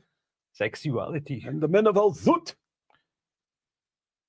I mean, that is a, let's see what he says. I think people's sexuality is what it is. So I don't agree with you with some of the statements you've made. However, Parker, I am increasingly bemused why, when there are so many important things in the world to worry about, we devote a whole month to gay pride. Why do we? There are plenty of things that we specifically have months for to celebrate that I think are incredibly important. This, in this specific example, is incredibly important because of the dehumanization. Is there any other thing that we devote a whole month to, which is being put into everyone's faces and like waved into everyone's faces, and everyone makes programs for it bigly and occupies streets for it and makes huge parades for it, which everybody has to hear, and so on. Honestly, not trying to go against your side right now, but seriously, is there anything else really that is comparable to Pride Month in that very same way? I don't think so. Yeah, and I mean, you know, you can have all sorts of different views on there. I'm usually I don't care what you're doing, but as far as this guy saying it's because of the dehumanization and we have to do does something like Pride Month help that? Like, are there people who are like, I can't stand all this LGBTQ stuff? Oh, never mind. They made a month out of it. Now I'm on board. Now I feel better about it. No, I want to do stuff. No, I don't know. It'd be interesting to see actual research on there, but I don't know. It's kind of if you're saying it's done to avoid dehumanizing people and stuff, I'd be interested on whether this actually works. That you have people who are opposed to the idea of whatever you're saying, and then we have a month now and we're going to wave this flag, and then they're like, oh, okay, we're good with it now. Yeah, where's Christian Month? Yes, where's Orthopro Month? You see, Humanization and the bigotry espoused specifically by people like Jay Dyer and Andrew Wilson, and explicitly kicking people off of their panels because they're gay, right? Or because quit kicking people off your panels, man. Really? This is why we need to You have to talk to everybody regardless of their views. And this is so ridiculous. Like, if you came into the discussion and said, yes, I believe we need a month because actually people around the world in many different places are being persecuted and directly, locked up, beaten, lynched, killed for being gay, and so on. We could be talking about this, but this is the issue. That is actually true. You could actually make that point, but you don't make that point Because to you, Pride Month is all about, oh, because people get mean treatment here. Really? That's why we need a freaking month. That's why we need parades. Mm-hmm. If you want to do it in solidarity with all those people who get murdered for being gay in the Muslim world, for example, we could talk about that, right? But really, the thing that you think about here is, oh, you know, people get treated differently, and people are mean. Give me a break, man. Yeah, I mean, people have a negative view of the men of Al-Zut because of what they did to Muhammad. Doesn't mean we need a whole month, right, to humanize the men of Al-Zut. Zut month. Zut month. Yeah, we need a Zut Pride month. Zut month. They're homosexual, which I think is incredibly ridiculous. But you know, right? as well as I do, Parker, can I please finish? If you compare it, Piers? well, hang on. I would say, if you go back 35, 40 years, I would completely agree with you. But the idea that that is still the case today, I just don't feel it. Do you? I mean, certainly young people in particular, do not. It's just moved Piers, on. Respectfully, how would you know as a straight person? Like, how would you? Do you experience it? Why are you assuming my sexuality? I want to talk about Piers. I want to talk about my experience. You talked when about I it. went viral. Everyone laughed. Piers, when I went viral, right? Jay Dyer laughed. Everyone simultaneously laughed except Danny. 4 panelists laughed except Danny. You know, AP. It's kind of weird. He basically said that he might be gay. You know, that was interesting right there. Like, as far as what we were talking about, of okay, suppose you had people who are against LGBTQ stuff. Like, do you think having a month would actually fix that? And then Pierce is like, oh, okay, it's not 40 or 50 years ago. I mean, are you guys getting beaten up in the streets and stuff like that? Or people do? And I thought, well, you know, it occasionally happens, anti-gay hate crime or something like that. But then I thought, wait a minute, if you want to talk about like the hate crimes, like Jews are the biggest target, right? As far as like a group. Yeah. But I mean, think about that. Imagine we said, there are lots of people who have a problem with Jews. You know what we need? A Jew month. We need Jew month to combat all of the. Would that help? Would that like would the people who really would this make the Nick Fuenteses of the world be like, well now they got a month. Well, now I have to like them. Now I have to like the Jews. Now, it's like what would that actually help? It seems like it would tick off more it probably people. Wouldn't do anything. Yeah, I think what it would do would, one, it would reinforce. You see, we told you they were controlling the media and everything, and now they got their own month. But that's kind of the same thing with the LGBTQ. Like the people who really have a problem with it, like they've got their agenda and they're trying to infiltrate and put it on all our kids and stuff like that. And then you go have a Pride Month and you have all the little kids waving pride flags and stuff. It's like, okay, you're kind of confirming what they were most concerned about, namely that you want to like spread it all over the place and like throw it in people's faces. Anyway, I don't know. Christians are the most persecuted religious group in the world. We know that's why we should have like 6 Christian months. Maybe we should. Maybe December should be declared Christianity Month or something like that. You know, in line with Christmas and all that. And then we should have Christian parades everywhere. How about that? We definitely need Hug a Jew month. Hug a Jew. Hug a Jew. Hug a Jew. And Nick Fuentes and all the groypers, they have to go out, find a Jew, and hug him. Yeah. Or we need to have a Christian year, and we could do that every year. Yeah, we need a whole Christian year every year. Yeah. Message, calling me the F slur, saying I had a gay lisp, right? When I'm married to a woman, right? If I'm not even a homosexual, and if people are bullying me for that, I can't imagine what actual homosexuals have to go through. So, what is, if you don't mind me asking, given it's now been, do you know what they're going through, dude? Your example is literally social media, man. Did you check social media for the gay content? I mean, don't check it. Here's the thing. I mean, I don't know. I don't know what Danny experiences, but when you're asking, why do we need an LGBTQ month or Pride month or something like that? It's because look how I'm treated. Okay, how are you treated? What is your example of how horribly you're treated? People disagree with you on social media. People say the F. Guess what? People disagree with Jay Dyer on social media. People disagree with Andrew Wilson on social media. People disagree with Pierce Morgan on social media. People disagree with us. Do we need a month? Do we need a month because people disagree with us? Anyway, I don't know what to do. Sort of raised, and I'm not quite sure. Are you straight? Are you bisexual? What's the I'm deal? bisexual. I've been married to a woman happily for 5 years, and we're monogamous. Okay. Why are we talking about Two that? gaytheists. I want to chime in. right. We have two gaytheists on the panel and that have said that I bullied See, like this them. kind of behavior. Look at this behavior. That's Gaytheists. called a joke. This is why we That's need called a a joke, Yeah, sensitive they're man. funny, J. Dyer. Oh my It's a God! Look at homophobic this joke. behavior. This behavior is This out guy- of No, you control. are two gaytheists. It's too much it's fun. not Bad exactly- behavior. Wait, I'm Pierce sorry. knew what he was doing. Look at Are you Pierce as grinning, Christians? too. I thought we're supposed to be loving to thy neighbor. Look at Pierce. Yeah, Yeah, well, the only love thing- also but- includes telling you when it's wrong. Don't you so. love trans Hold people, on, Parker? hold on. You said that you would date a trans person. Hold Remember on. that? Or was Yeah, it- and what's wrong with mean, that? I think that What's you're wrong more, with that? I guess you are more loving than me, than Parker. I wouldn't date a trans person. But, Okay, hey, but, okay, he's is that right. supposed to be like a critique of me? I mean, think about this. Pierce is grinning. Pierce knew what he was doing. I'm getting two. I don't know what Parker is. Is he bisexual too? Is that? I think someone said that in the chat. So anyway, you got two bisexuals and two guys who are just going to call them gaytheists and stuff like that. And then Pierce is sitting there grinning. Pierce knew what he was doing. I mean, Pierce knew what he was. I'm going to get these two bisexual guys on these two bisexual atheists on here, and I'm going to get these two orthodox guys on here, and I'm just going to sit back and watch, and grin and giggle. Come on, Pierce. Come on. Let me put it this way, Pierce. If that's what you want to do, that's fine. But he always acts like, oh, I don't like that. I don't like the drama and everyone arguing. Anyway, powerful. So the Wait, problem what is happened to being that loving? these guys I can't asked give an you as account Christians. for the I called good. for you as Christians to be loving. All they've And both of talked you did about not is show what's loving. right You and just what's You don't showed know what being, loving you just showed means. being You don't even know what bigoted. that means. All right, All right, Yeah, let's yeah, not yeah. talk over each other because no one can ever hear. Jay. Yeah. So earlier in the first section, we talked about Peterson. We were talking about what was good for men Yeah. and whether Tate was good or Peterson was good. And now we're talking about ethics in the sexual domain, which there's no basis in their worldview for anything to be morally, What's the argument for objectively that? right or wrong, other Why than would their anyone personal believe that? preferences.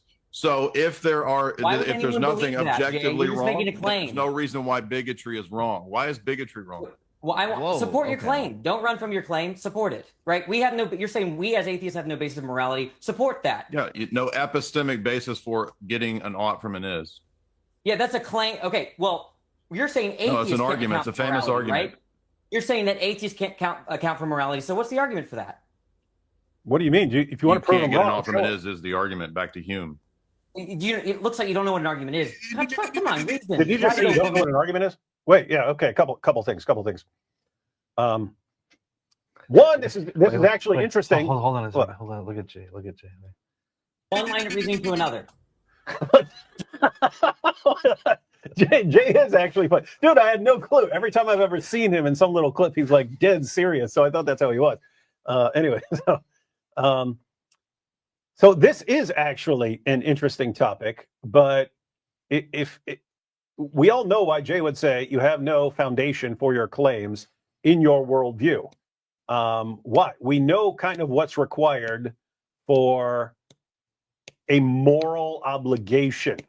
Unless you think that something way less significant can explain why you have a moral obligation. Like if you wanted to say, oh, society tells you that you have a moral, unless you're talking about that, but that's not going to be what Jay or Andrew would regard as a moral obligation or something like that.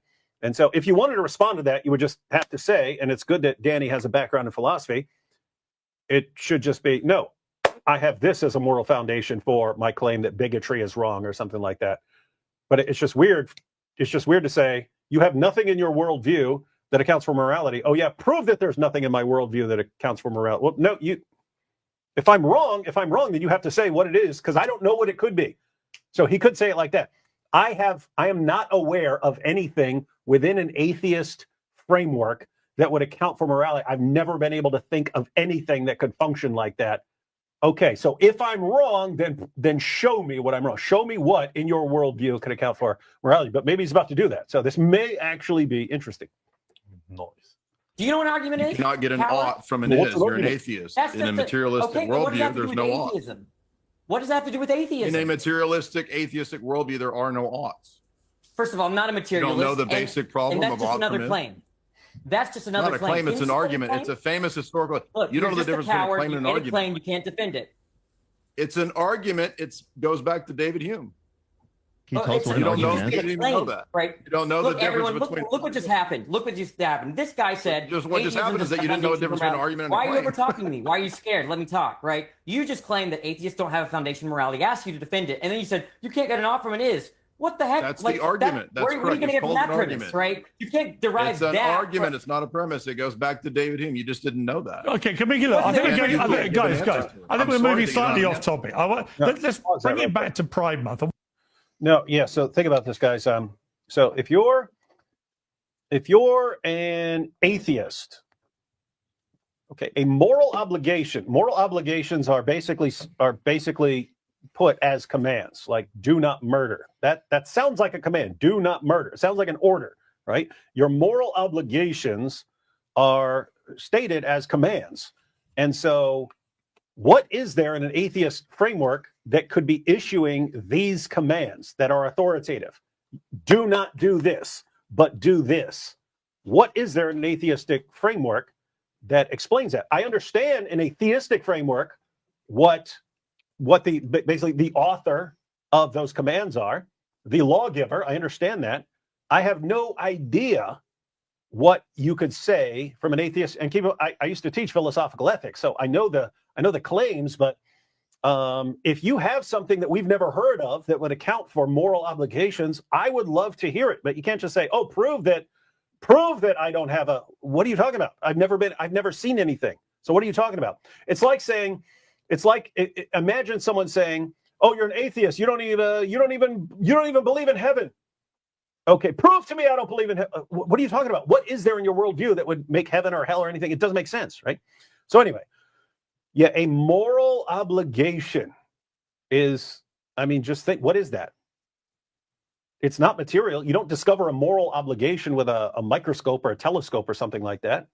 So you're not getting at it like that. Where is it? Where is it? And why would you believe that you actually have one? If you're rejecting God, why would you believe you also have moral obligations that you have to follow? That's the point. You can kind of systematically go through the options. Okay, either you think human beings are just wired this way from our evolutionary history, but guess what? That's not a moral obligation. You could be wired completely differently to do different things. That wouldn't make that moral. Not in the sense of a moral obligation. So you can't just be the way you're wired. Well, what else could it be? Is it society? Well, societies have taught completely different things. So it can't be society. What is it? That's the point. If you say, "Hey, I've gone through everything I can think of in your worldview that could possibly account for morality," I can't think of anything. So you don't have anything. The only way to refute that is to say, "No, here's something that you haven't thought of that does account for our moral obligations." But I don't know. Anyway. Well, here's something. I want to play something which has had a lot of people talking on social media. This is Sesame Street, where all the puppets are holding hands, making up the pride flag. And they say, "On our street, everyone is welcome. Together, let's build a world where every person and family feels loved and respected for who they are. Happy Pride Month." I guess I would say, Parker, again, the problem with this is it's this kind of enforced virtue signaling. It reminds me in a way, for very different reasons, the day in the George Floyd fallout, when everyone had to do a black square on their Instagram, or somehow they were racist. And I refused. That is a good example. Everyone called me a racist. I went, why does putting a black square on my Instagram make any difference to anything? Again, with this, if you don't go along with the Pride Month stuff, then somehow you must be homophobic, is the kind of way this all seems to work. And I don't like that. I don't understand why we have to have any more these enforced things where everywhere you go for a whole month, everything's pride. Why? Why can't everyone just get on with their lives? Well, before we get to that, let me play this stupid ad here. I mean, that is a thing.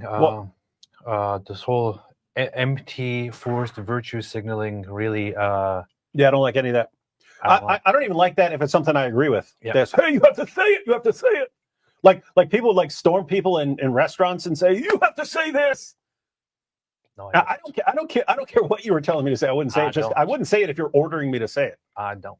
Like, a way that I would respond to this is by saying that because of the bigotry and dehumanization that exists in our society, it's important to have these things for acceptance, to decrease the level of bullying that exists in our society, targeted towards the LGBT. How are you going to achieve that with Dude, it doesn't do that. I mean, what is... How are people's relations with the LGBTQ community better because of Pride Month? I'm not aware of anything that would support the claim.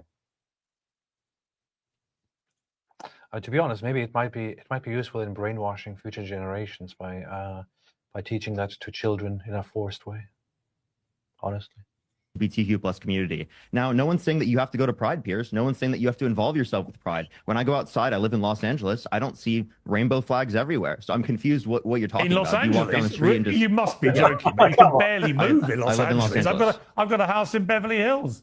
You might as well put a Pride flag over the whole place. Just burn them up. I'm sorry. I've been to those areas. Pride flags aren't everywhere. And when you live in Beverly Hills. They're not everywhere. I saw a few spots where there are no Pride flags. I saw a dark corner of an alley where there was no Pride flag, so you can refute it. Actually, yeah, there's no Pride flags everywhere.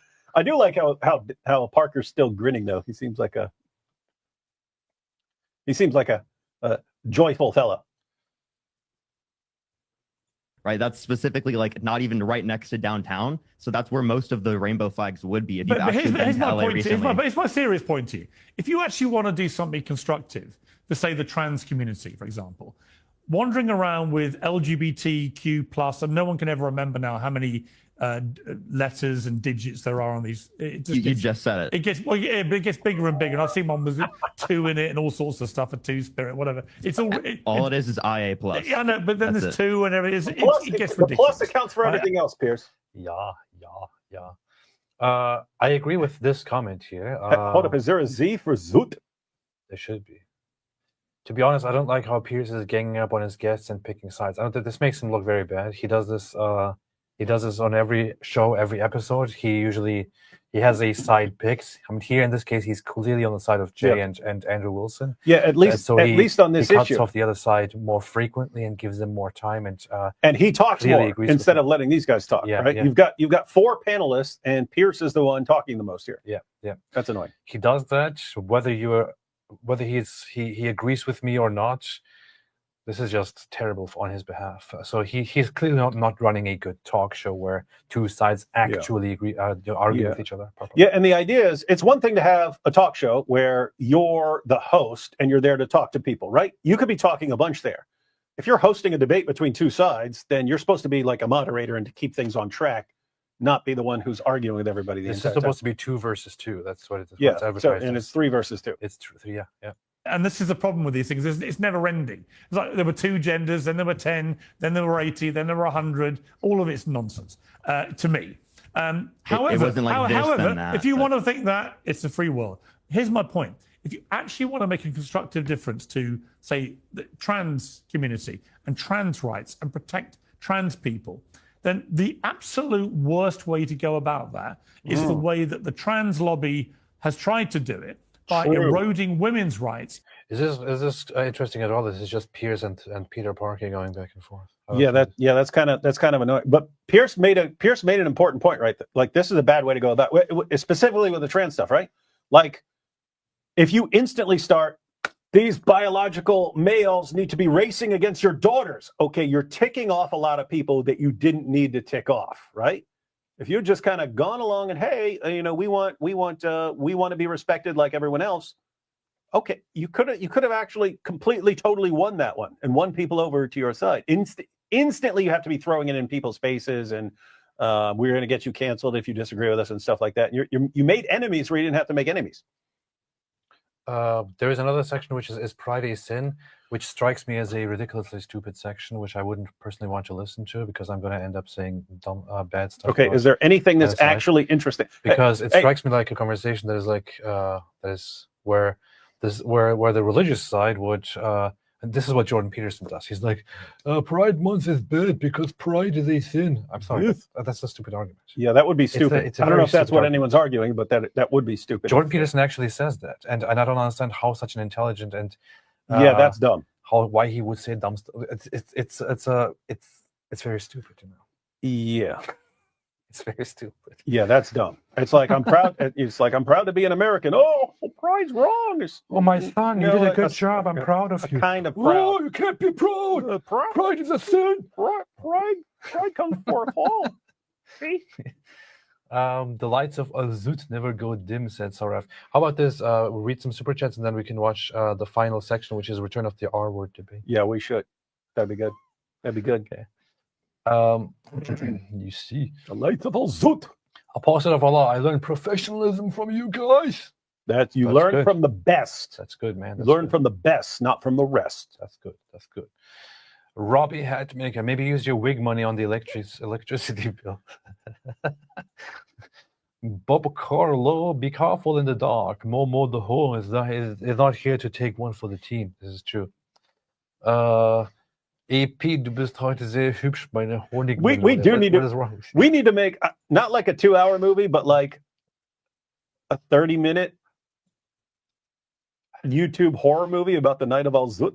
Yeah. You can't show anything and stuff like that, but it needs to be like a horror movie. That sounds like a terrible thing to make. Well, because keep in mind, some of the possible views are, one, that these are jinn, and even then, jinn are kind of physical beings that can be like invisible.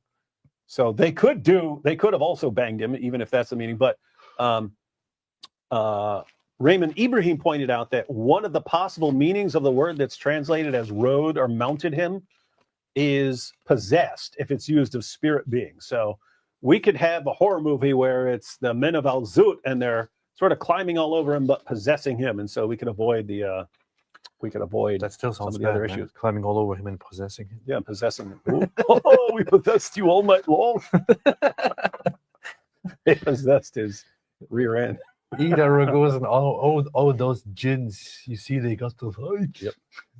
You know, in Shoshan, would you guys say the UK would end up becoming a Muslim country? By the way, much love from Israel. I wouldn't say it would become a Muslim country. I would say it would get to a certain state where there would be an attempt by parts of the population to create a separate entity inside the United Kingdom, or to separate from the nation and create a Muslim nation or an Islamic nation on the British Isles. And I think that this is actually not very far-fetched. I think it's very, very much, it is inevitable that there will be some really bad stuff in the future, I would say, in the UK, on the British Isles. And that seems to be one of the possibilities. Yeah, I mean, if you think about it, Muslims are still a small percentage of the UK population, but in certain cities, they're huge percentages of the population in certain cities. So it's kind of a matter of time before we want Sharia in London and so on. And that is an issue with Islam, in that as their numbers grow, they push harder. And so they don't need 50% of the population to push really hard. They're already pushing hard. If the population goes up another percent, guess what? They're going to be pushing even harder, and people are going to catch on. I don't believe the UK is going to become a Muslim country. I just think you're going to end up with a bloodbath because they keep not dealing with the situation. Cool, Bob. David, do you think AP and Nabil would have been friends? And 2, if the 3 of you were friends, who would get teased, bullied the most? Well, David would get bullied the most, obviously, but yeah, everyone always picks on the coolest guy, which is me. But yes, AP and Nabil would have been friends. Probably, yeah. The android sent by CyberLife, off topic, but at home. I'm surrounded by Christian hyper-charismatic craziness, borderline Gnosticism. I feel like I'm losing my mind. Please pray for me. Pray for you? What, you want us to pray that all these people around you die or something? That would be kind of messed up. We pray that the android sent by CyberLife, that all the Christians around die. Horrible bloody test, and they fall off a cliff, so they don't have to be annoyed by their craziness. You see, we just hang out with different people. The Prophet Allah Vergu says, "Hey, heroes wear super suits. I will pray for you, androids sent by CyberLife." Yeah, super suits wear you out. This is true. Super suits. Japister, when will Zeitschrift Uncensored die off? Peers Uncensored. Wow. Should die off very quickly. I wish. I will pray for it tonight. Ground Ritter, I'm also 32. I challenge Danny to Mubahala. And on behalf of Danny, I accept. Ooh, there you have it. Ida Rogozin, AP, I feel vaulted. You're naked without your wig. It's naked. Saccharonic. You're naked without your wig and glasses. Put them on. Won't let me send message without changing the spelling. Oh, because it's for naked. That's funny. Oh, get naked. I'm gonna make another super chat for get naked. Yeah, it's to prevent it. That's funny that it rhymes. Look at that. Der militante Atheismus ist so kaputt, ist so kaputt. Wie Mohammed nach einer Nacht mit den Al-Zut. It rhymes. German words are the only ones that rhyme. Like, yeah. German, they have the same sound. German is actually a very good language to make good rhymes. It's good stuff. Rizia says, hey, David and AP, any special plans for Holes in the Narrative Day? When is that? I think that's Sunday. So yeah, really? this whole week is actually throwing this off. We wanted to do something special and then we can't. Hey, Hatun actually had the awesome idea. You've got the hadith where the Quran appears as a pale man, but she wanted to do something which I would have been glad to do it. It's just didn't have time and now it's too late. But so the Quran appears as a pale man. But we wanted to do, we're going to have to wait till next year. We wanted to do something where the Quran appears as a pale man, but he's like all messed up and like missing an arm and he's had the crap beat out of him and stuff. Because think about all the stuff they did to it over the year. I mean, passages were eaten by a sheep or a goat. Uthman burned all of the copies of the Quran and had to issue the authoritative ones and so on. And then you get down to the 1924 Cairo edition, and supposedly they took all the copies of the Quran that didn't line up, and they drowned them in the Nile and so on. So I think they're like, this is what Muslims are doing to the Quran after over all these years. Their sheep are eating it, they're burning it, they're drowning it, and like, so if the Quran appears as a pale man, think about how messed up this dude's going to be. So anyway, probably have to get a professional makeup artist if we want me to be completely, utterly, totally mangled based on the horrible way I've been treated. But yeah, we'll come up with something for next year. You've been unzooted. Nick H. Danny looks like a young Jordan Peterson. That's why he's jealous. He does, actually. That's why he's so mad. Ida Rogozin, maybe we should look for Spider-Man instead. Yeah, we should. The Ghost of R says, just got here. Is David drunk? Just kidding. It's a good look. He looks like ramen. Well, it's funny. AP always dresses up like stuff. So then I put on one of his dumb wigs and stuff, and then he takes his off so he looks normal. And now I look like an idiot. Imagine someone tuning in for the first time. They've never watched this and like, who's this dork? Nick H should bring Danny on. No. Tweak 87. Jordan is pointing out that slogans and brands have had their semantics overloaded. This is true. Jeremy says, if the trajectory continues, the universe will be ruled by a sentient lasagna-preaching presuppositional logic from a colander throne. Colander throne. That's true. Yeah. Graunritter says, Jordan Peterson believes in the Bible in an indirect way, but we cannot let him off the hook. JP wants to, the Bible is useful for society, but the useful only part makes him very uncomfortable. So he makes all these dodges. Interesting. Well, no, I mean, it's one thing to say, hey, when you're in a discussion with Cosmic Skeptic and he keeps trying to pin you down, you keep trying to evade it, and then eventually after 20 minutes of him pressing, you kind of give your answer. That's one thing. As far as Jubilee, if you say, hey, here's the topic, and we only have a few minutes to address this topic, and you say, oh, I want to talk about what you believe about Christianity, and it's not the topic. I don't know. I just think that's completely justified not wanting to get into that discussion right there. I mean, think about anything else you might want to bring up in that context. That's very true, man. Very, very true. Carl Vorey says, Parker looks exactly like Jason Lyle, which is to say Mike Winger looks cooler and less nerdy than him. Who's Jason Lyle? Who's Jason Leasley? Is he that creationist dude? I don't know. I forget. I don't know. Oh. Mother Holder says, Peterson's health issues took a toll on his speaking agility. It's better now, but different than before. Powerful. Arctic Base, the Daily Wire. Do you identify as Pastafarian now in some sense? Orthofarian. Yeah, it's Orthofarian. See? I'm converting to Orthofarianism. Bill Romney says, when you get older, you mellow. So be it are based. So be it is indeed powerfully, super fully based. Water Gang Ltd. Boom Club Profit.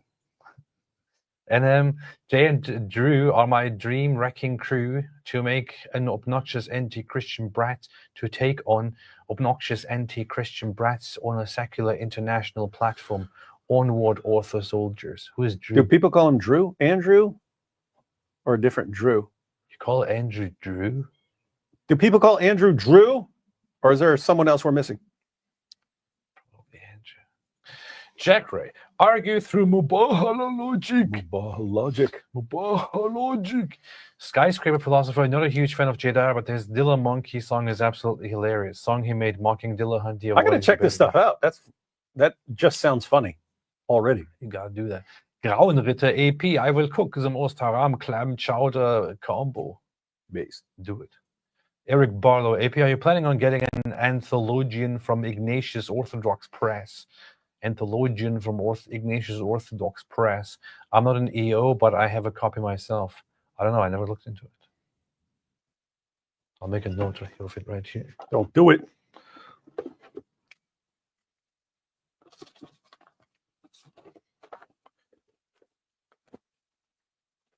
All right. You don't need to actually make a note. You just take a screenshot, man. I don't want to take a screenshot. Robert Michaels, AP, could you recount your first time eating pork? Yeah. It was very scary. I want to forget it. Because I've had that nightmare again and again. Of that one time that I had pork for the first time. Really? No. Do you remember eating pork for the first time? I'm not sure if I remember the first time, but I think I do. I think I do. And I thought, this is very, very weird. And I was kind of worried about it. Yeah. God, have we Byzantine Catholics also do the sign of the cross from cross like that, based. Yeah, very that's based. True. Very that's based. True. You do it like the Orthodox, don't you? Avinav, Byzantine Catholics like Melkite and Ukrainian Greek Catholic do the sign of the cross like the Eastern Orthodox. See, another one. You see, this is true. Now we have two confirmations now that we know it's true. Philippi, are you going for Indiana Packers or OKC Thunder? It's Pacers. Packers. Neither one. Don't care. What is Indiana Packers? The basketball team. Oh, okay. Why are they called Packers? Skyscraper philosopher, CMAT, Dilla Monkey, Soulful Darwinian Choir Mix. Should check it out. Dev, Danny clearly wants to clip farm again with you too. Glad you didn't fall for it. Yeah, we don't do that stuff. If you go on I see that he goes everywhere, wherever somebody makes a live stream about him and mentions him, he's like, oh, invite me on. That's pretty weird. Ban, UAP, how much is your water baptism? Need to compare between Catholic and Orthodox to give the best deals for receiving the Holy Spirit and his gifts. Thought Jesus paid it all, but I guess not. Yeah, so I'm paying $50,000 for my baptism. What are you talking about? What money, man? There's no how much. What are you talking about? Yeah, it's weird. Yeah, there's no amount of it. Sheep Squad, my friend is a Said, descendant of Momo, and I'm a Jet, descendant of the Azut. So does this my ancestors wrote my friends? Yes, it does. It literally does. Hi, Burst Barbecue. I love you guys. Thank you very, very much. Glad someone does. Finally, man. Finally, I thought nobody would say it. Last spicy ramen, AP coming to orthodoxy, truth, justice prevailing over the brainwashing and undoing the damage of his Pontian Ottoman ancestors were subjected to by Islam. It's Otterman. Get it right. Yeah. The Ottomans did some really, really bad things to the Greeks. Jack Ray, oh no, I just realized who Parker reminds me of. Daniel Pikachu. Watch how he smiles when he's stressing Daniel-like. Put a beard on him and all. I don't know. He may just be happy. Yeah, Hakikachu smiles when he starts getting nervous. He has a nervous grin. Yeah. Who cares? The whole panel hates Israel, says Josh. They do? I don't know. Pierce certainly does. I would say the most anti-Israel person here on this panel is probably Pierce Morgan. Machina, today's 6/6 on the 6th day of the week. You see? This is the proof. Hobocop, we need a month for bacon cheeseburgers. Heck yeah. Darn right. Ectic Base, fun fact. In the NT, Jesus says nothing about homosexuality, but he says a lot about hypocrites. Few, if any, hypocrites were burned at the stake. Powerful. No, I was just going to say, yeah, directly, but he does say things like God created them male and female and things like that. So, yeah. Chad Winger, the ultimate Dawa destroyer. Need Wingerphobia month to stop Wingerphobes like David Wood. That's true. Xeroxide says, dudes on the left must be fun at parties. Yeah, you mean the atheist, yeah. J. Macon Dyer, hey, David Wagwan, man. What up? Me come from me motherland and me fatherland. It's J. Macon Dyer. It made it Jamaican. J. Macon. E&M Creations Pierce loves it when Andrew mocks them. He can't treat his guests like that, but he can let Andrew be the scapegoat. He loves it when Andrew mocks them. That's what someone can do. You can always bring on a guest who pushes harder than you, and you want them to do it, but you can't because you don't want people coming after you. So that could be the case. That is possible indeed. Yeah. Last spicy ramen. Since the very humble live Mubahala Bardu. What? Since the very humble live Mubahala between J. Dyer and AP. J. Dyer got funnier. Bro doesn't hold back and keeps his cool. Didn't know Denise is a Zoot boy. Yeah, no, J. Dyer has always been kind of funny. He's always had that funny side about him. Oh, he's saying after he talked to us, he got funnier. No, I don't know. There was also the last time that he went live talking about I think it was during the elections of the Pope or something. He joined a panel and he was kind of funny in a way and started joking about Katy Perry. It was interesting. I guess that's why Piers Morgan liked him. LOL, my last soup chat went down like mowing a loot. J. Macon Dyer says, after that debate, me need a little spliffy cool me head. You see it? Cool runnings, man. Cool runnings. Dawa troll. Danny must join the Al-Zut or else he's a bigoted homophobic. You see, he probably wanted to come up and talk because he wanted to fix humiliation. Probably. To Groknak, these two have assumed that their ethic is the normative one and that the burden of proof is the other side. A lot of atheists do this. It's silly. This is very rude toward atheists. But very correct. Last spicy ramen. Why Dawood is wearing cooked ramen? Because it's cool. Josh Villagumith, everyone pray for Israel. Do so. Holy Joe, if you want to make a film about Momo and the Al-Zut, recruit male fans who are of Jat descent to make it more authentic. That would be funny. Can you imagine the casting call when I put out the word, I need a bunch of men who are descendants of the men of Al-Zut. I want the Jat tribe. AP, be careful. There's an Al-Zut behind you.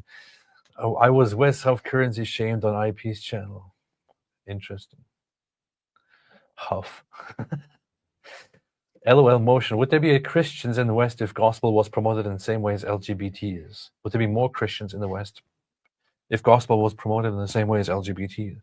Yeah, the idea there is everything that's kind of like normal and traditional is attacked, and then you're supposed to be ashamed of it. And then like anything that's different is to be praised and celebrated. Dyer is actually live now reviewing the debate. You see, he's copying us. Yeah, he's trying to be like us. He's copying us. He's like, hey, David and AP are going live, though. I must go live too. Oh, Michael Hill just got here. Why is there a Rastafarian spaghetti monster here? No one knows. He's orthofarian, man. Orthofarian, get it right. Get it right.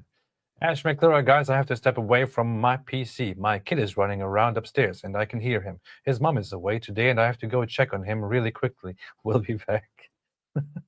Thank you for letting us know. Thank you. I really appreciate that.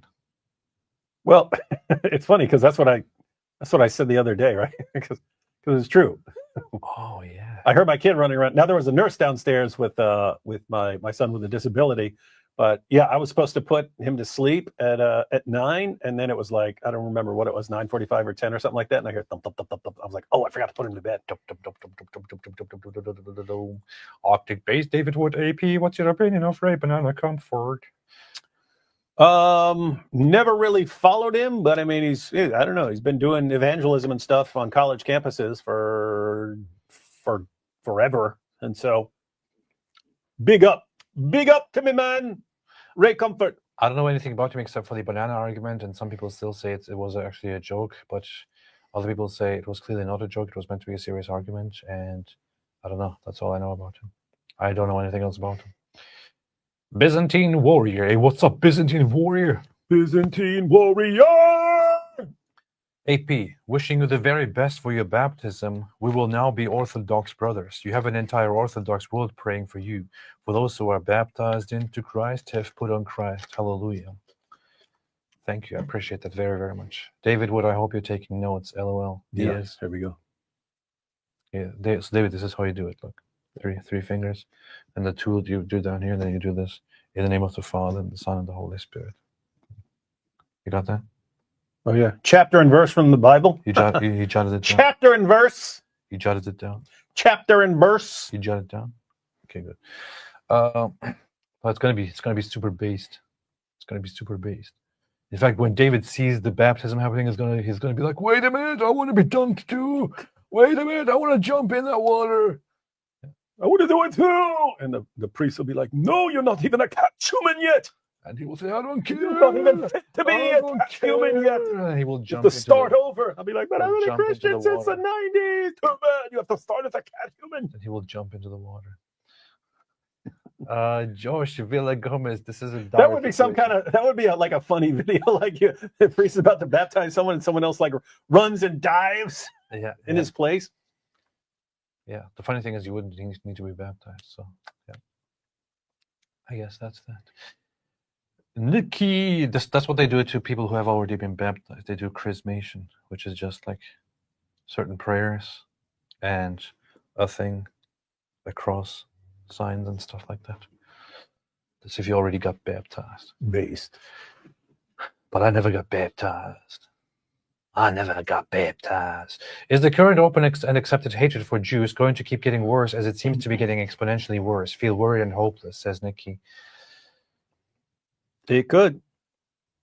There are lots of things that are being very, very much normalized, such as mainstream influencer figures directly teaming up or getting together with open, outright neo-Nazis who explicitly and openly praise Hitler and praise the Holocaust and wish death upon all Jews and so on. You have stuff like this going on. You do have very popular narratives of people going outright into the direction of fascism and preaching against all Jews and all that. The good thing is that you have that nowadays you have Israel, a nation that actually defends itself as they should, and you have nations that no longer will allow an outright campaign to do bad things collectively to Jews. But yeah, so right now there's the atmosphere is pretty bad, and much of it is influenced by the public narratives on social media that are pushed by Muslims and socialists and anti-Israeli campaigns in general. But I don't know. Nobody can tell the future. Pray and hope. One more thing you forgot. Yeah. You got us here. Yeah. You got us.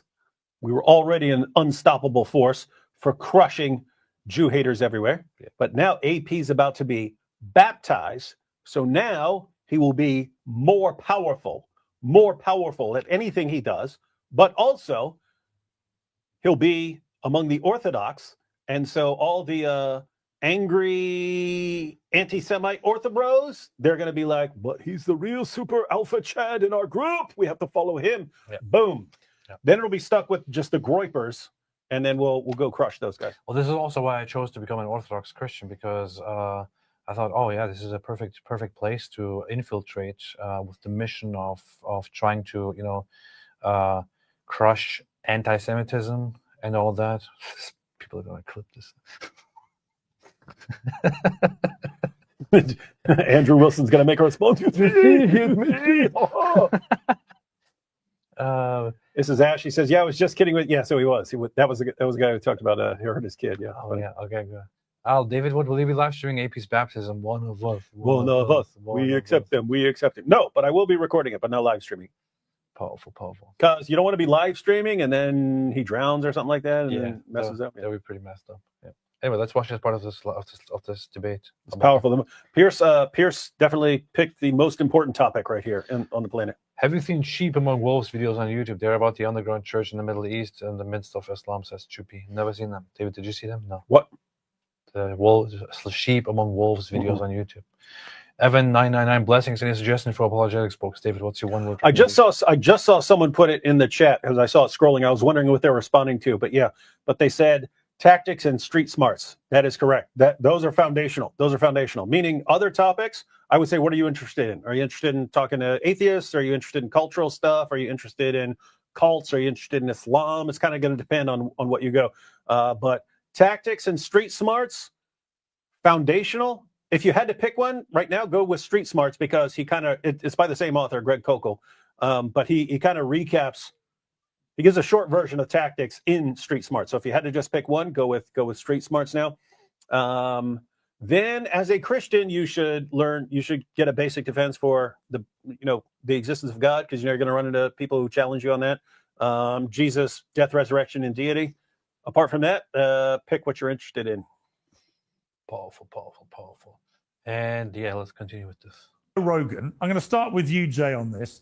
This is Joe Rogan talking about the R word. R word. It's one of these retarded shows where they're screaming. There's a Pause this like every 10 seconds because Joe Rogan is as bad as Jubilee. Every time I've made anything with a clip of Joe Rogan, it gets a copyright thing, even though totally fair use. But you have to fight for it. You have to submit the things anyway. Anyway, just pause every 8 or 10 seconds with Joe Rogan. And I don't think it's Joe. I think it's whoever runs his social media stuff is a dirtbag. Oh, this is Joe Rogan. You're right. Yep. This is who got our thing, our stream suspended. Oh yeah. You've experienced that. I told you when it's happening. I said it's going to get taken down. Yeah. So whatever Joe Rogan said, we'll just have to hear it from these guys. Okay.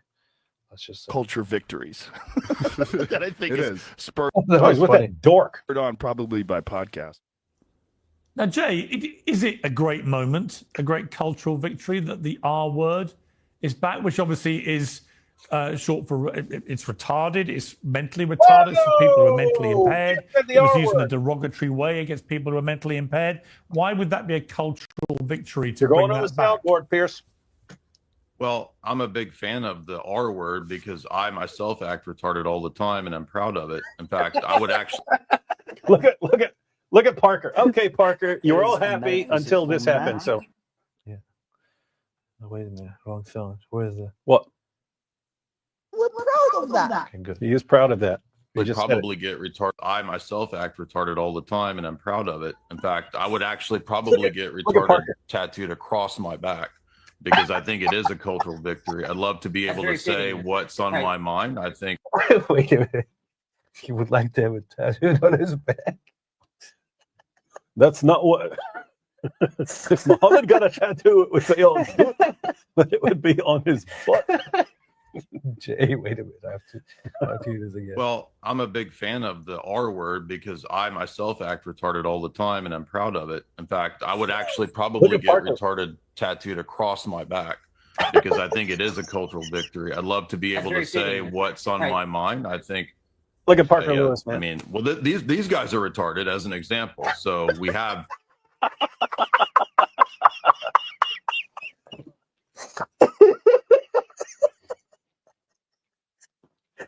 Man, he's just.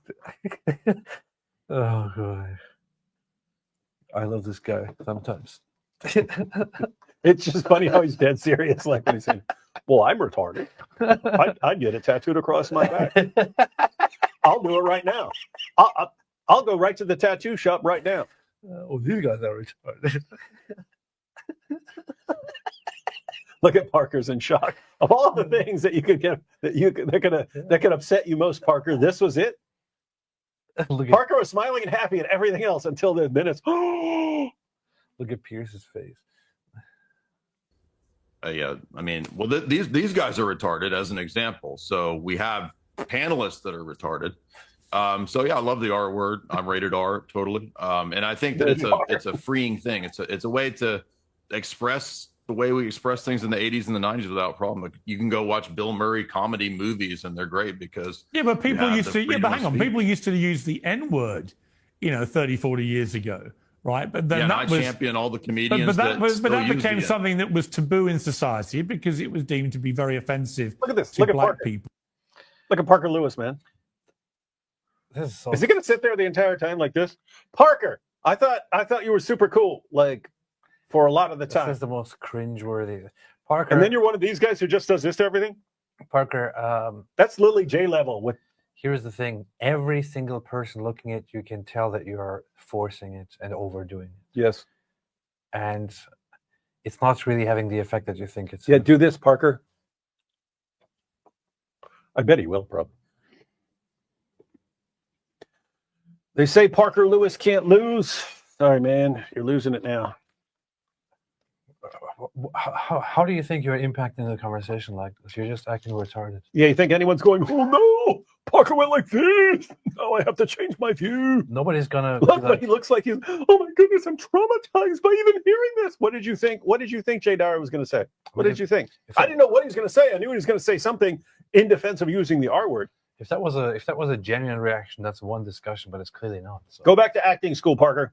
30, 40 years ago, right? But then I champion all the comedians. But that became something that was taboo in society because it was deemed to be very offensive to black people. The R word, I don't think it is. The use of the R word is deemed to be very offensive to people who are genuinely mentally impaired, and they don't like it. He's making a soy face, like he's like freaking out over there. But he's making a soy face. Look at Andrew. Andrew, go back so we can. Yeah, I'm focusing on Andrew, and they don't like. He's making a soy face, like he's like freaking out over there. But. Yeah, I'm sorry. Guys, just so you know, whether you agree, whoever you agree with or disagree with, when people are doing this, then your response is to do the exact same thing, just as Andrew just did. That is your response, just so you know. You just said it's justified there's a difference between taboo and what's wrong, morally wrong. I don't equate the two. Taboos are not equated. Your response. Wrong. So here's my question. Do you think that Jesus would say the N-word, and do you think Jesus would say the R?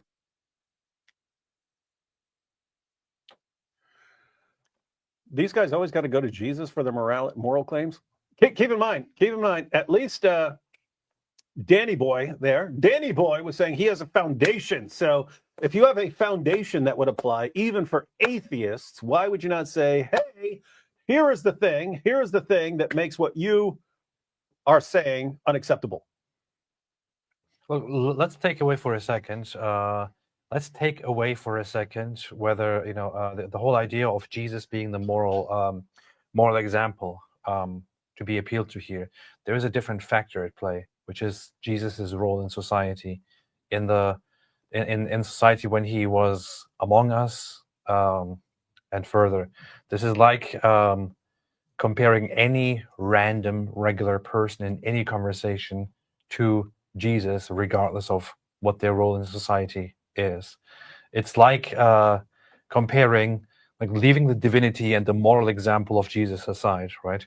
It's like saying, oh, so you think so you think Jordan Peterson should be saying the N-word out there, should be dancing and twerking and all that? It's like, dude, I mean, people have different roles and different things in society. It's ridiculous to always, in every single thing, go to Jesus and say, would Jesus do it? Whether Jesus would do it or would not do it also has something to do with his role in society, not just with whether he's not just with his moral example, right? Sometimes it's a pretty bad comparison. Pretty bad comparison. But these guys are probably going to say, yes, of course he would. R-slur?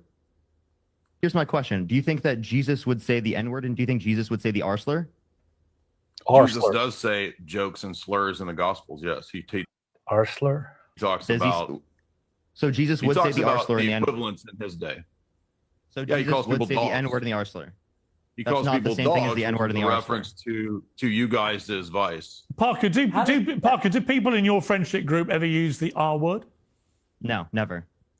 If they did, I would immediately say, we are no longer friends. I don't want to be friends with you anymore after you said the R word. I'm going to stop smiling now, and I'm going to do this instead. If you say the R word, I can no longer be your friend. We are no longer friends. No more. It's just a taboo word. Hey, look, Jay's Yes, I think it's no, never. It's just a taboo word. Yes, I think it's incredibly wrong to use. You shouldn't use it. People in And your honestly, friend the group fact use that the it's- N-word. Can I But, please? but can I please and out of respond? interest, Parker, what is your rationale personally for not using it? I think it's incredibly harmful. In the same way that we don't use other sorts of slurs because they're harmful, Hey, I think that we if your shouldn't use this word arguments because it's harmful. Hurt my feelings. Should you not argue? So no, specifically, we're saying it meets a threshold of harm, right? Whose because the threshold? R slur and the Whose threshold? my threshold, my Your threshold. So it's Is it my subjective. That's a threshold? subjective Yeah, we're argument. talking- Thank you. we're So it's ta- only we're your ta- we're personal talking- subjective Wait, taste. we're obviously we're If talking it's about your under personal my. subjective Can I taste, please then it can finish? Can I also please be finish? mine. Okay, So well that's then, why Parker, it's it doesn't not reach our a bad threshold, argument. Parker. All right, It Andrew. Andrew, doesn't reach our fine. That threshold, would be. Parker. I understand, Andrew. That would be your perspective on the matter. But given my perspective, I would say that meets my threshold. Are you saying? I mean, I'm kind of in the middle of this entire I am too. conversation because I would I am. say there are certain things that that you shouldn't just recklessly say because of their consequences or their some things are just unnecessary to say. We don't want to say every single cuss word, Mhm. right? Because of the things that they signify or they mean, or the consequences they have, and so on. So if there is a word, for example, that is very deliberately used in history in very harmful ways, you generally want to abstain from saying that, which doesn't necessarily mean that the word in and of itself is a horrible word. For example, I would publicly abstain from saying a certain word, while I would in certain contexts, in private, possibly joke about it, or I don't know, sing along, or explain it, or describe it, or something like that. I would do that while still thinking that publicly using it would be insensitive and inappropriate, right? Yep. And so I'll go ahead and break down a personal experience here. So we have 5 sons. 2 of our sons were born with a physical disability. And I always said, lame. That's lame. That's lame. This is lame. That's lame. And one day my wife said, hey, our kids, because they have like physical disability, would be classified as lame. So maybe you shouldn't be tossing that around. But it was like around her, right? Because it would make her think, oh, wait, my sons are lame. If you have what my sons have, it doesn't affect your brain directly. It's a muscle disease, but over time, because your muscles aren't working, it affects you cognitively and so on over time, because you go through so many issues and so on. So they would be classified as having a mental disability over it, just because it things happen over time that affects you. And so she only mentioned the lame, but I made sure I didn't say retarded around her anymore, just because I was like, oh, she'd probably be bothered taking something that applies to a disability and you're making fun of someone as if they have that and so on. So anyway, with that said, it's like I'm not going to go around telling the rest of the world what they have to use. I'm going to make sure I don't talk like that around my wife, because it bothers her. So I understand if someone's saying, hey, well, this is if you're just talking in public and it's gonna bother people or something like that. But I don't know. It's kind of, like you said, you're kind of in between. It's like I like being able to say words that, especially, I mean, when you say, hey, that's retarded, you're not making fun of anyone for a disability or something. Like, we all know what you mean. You're not insulting anyone. If you wanted to make a case, I'd say stick with the R word as an insult for when people are being stupid, and drop it come up with a different word. Come up with a different word for someone with like a mental disability or something like that. Anyway, the point is, yeah, I can see both sides. I can see both ways. There are people who are offended by it, but I also don't like, sort of speech police saying no one can use this one, and if you do, you're evil, and we have to react with shock and horror. Like, if someone used it around my wife, she would not react with shock and horror or something like that. She wouldn't even say anything. It's like, okay, I can tell my husband that. I'll tell my husband this, because I'll let him know that it actually bothers me, because whenever someone uses it about someone else, it makes me think, oh, but that's technically my son. And there are these things, like there are words that if you ask me about them, I will say them when I explain the words. I will say them when I describe it. I will say it when I find it funny, for example, in a closer circle, to say something, to say it in a certain context. I would not say it, for example, in public or in front of a large audience, simply not because I think it is not because I think, oh no, we cannot say this, but simply because I think it would be, inappropriate and completely unnecessary to say it. That said, I would not, just because I personally think that it is, it might be hurtful or unnecessary for different reasons, that doesn't mean that when somebody else says it, I'll be like, oh.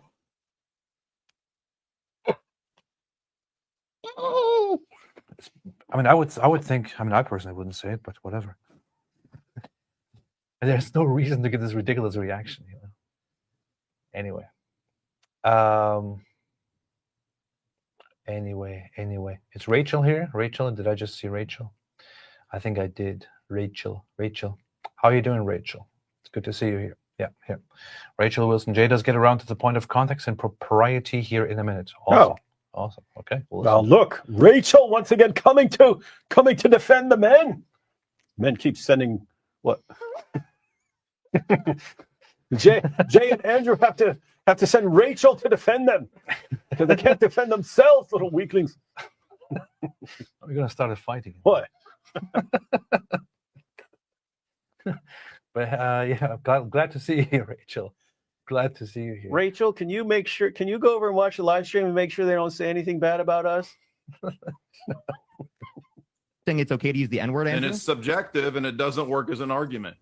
Wait, Andrew, why it's okay to- people that Andrew, wait, hold on. That is correct. Him saying this is my threshold, dude. That was the dumbest argument I've ever seen in my entire life. Look at this. Hi, Rachel. This is a warning to you.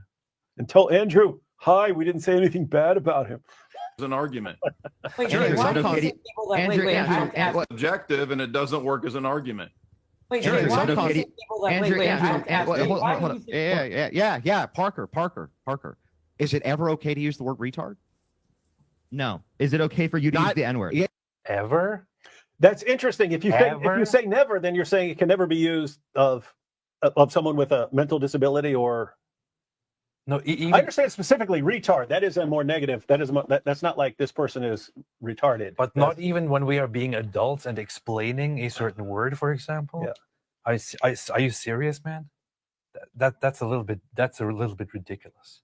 Yeah. That is a little bit ridiculous. Never. I mean, I would understand. I would never use it, and I don't consider it ever appropriate to use it. The R word, I've heard you say that. I've heard you say it like 1,000 times. No, I'm saying I would understand if you said. I would never use it. Yeah. Yeah, but even if somebody asks you, for example, or you are explaining it in a certain context, even then it would never ever be that's stupid. I'm sorry. You're not an adult if you're acting like this. Is it even okay to use the word retard to reference the word retard? I think it's wrong to use it in general. Can you please use Can you answer my question, and then I'll answer yours, I promise. I said it's Is wrong. it okay to refer to the word retard if you're explaining the word You have retard? to say R word, apparently. Say R slur. R slur. So you can't. Okay. Look at Jay cracking up laughing. He thinks it's funny. R slur. You're an R slur. Listen here, R slurs. That sounds pretty bad if you're British, man. Hey, Parker. This is the most R slur explanation ever.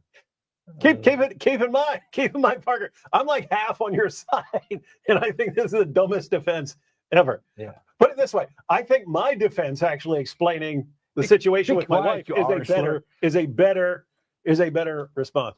Bunch of R slurs. Hey, shut up, R slur. Okay, it doesn't work. I mean, in a British context, it sounds pretty weird. What? R slur. Okay, so you can't even use just the word itself. Okay, so here's the thing that's so funny about this, right? Is like ultimately when we say retarded, yeah. So I wouldn't use the N-word. Here's why. When I say that if somebody says the N-word, what ends up ultimately happening, there's not really too much in the way of equivocation there. Retard is not actually referring to retarded people, though. Basically, ever. Nobody ever says it, Parker, to refer to somebody who's actually retarded. That doesn't change it. If you said that in like in a derogatory, not in like a medical sense, right? If you actually said, "Hey, you're a retard," to a person who is retarded, like you probably get clocked. Like I would be inclined to clock you if you said that to someone. So yeah. But Andrew's correct. That's no one uses it like that.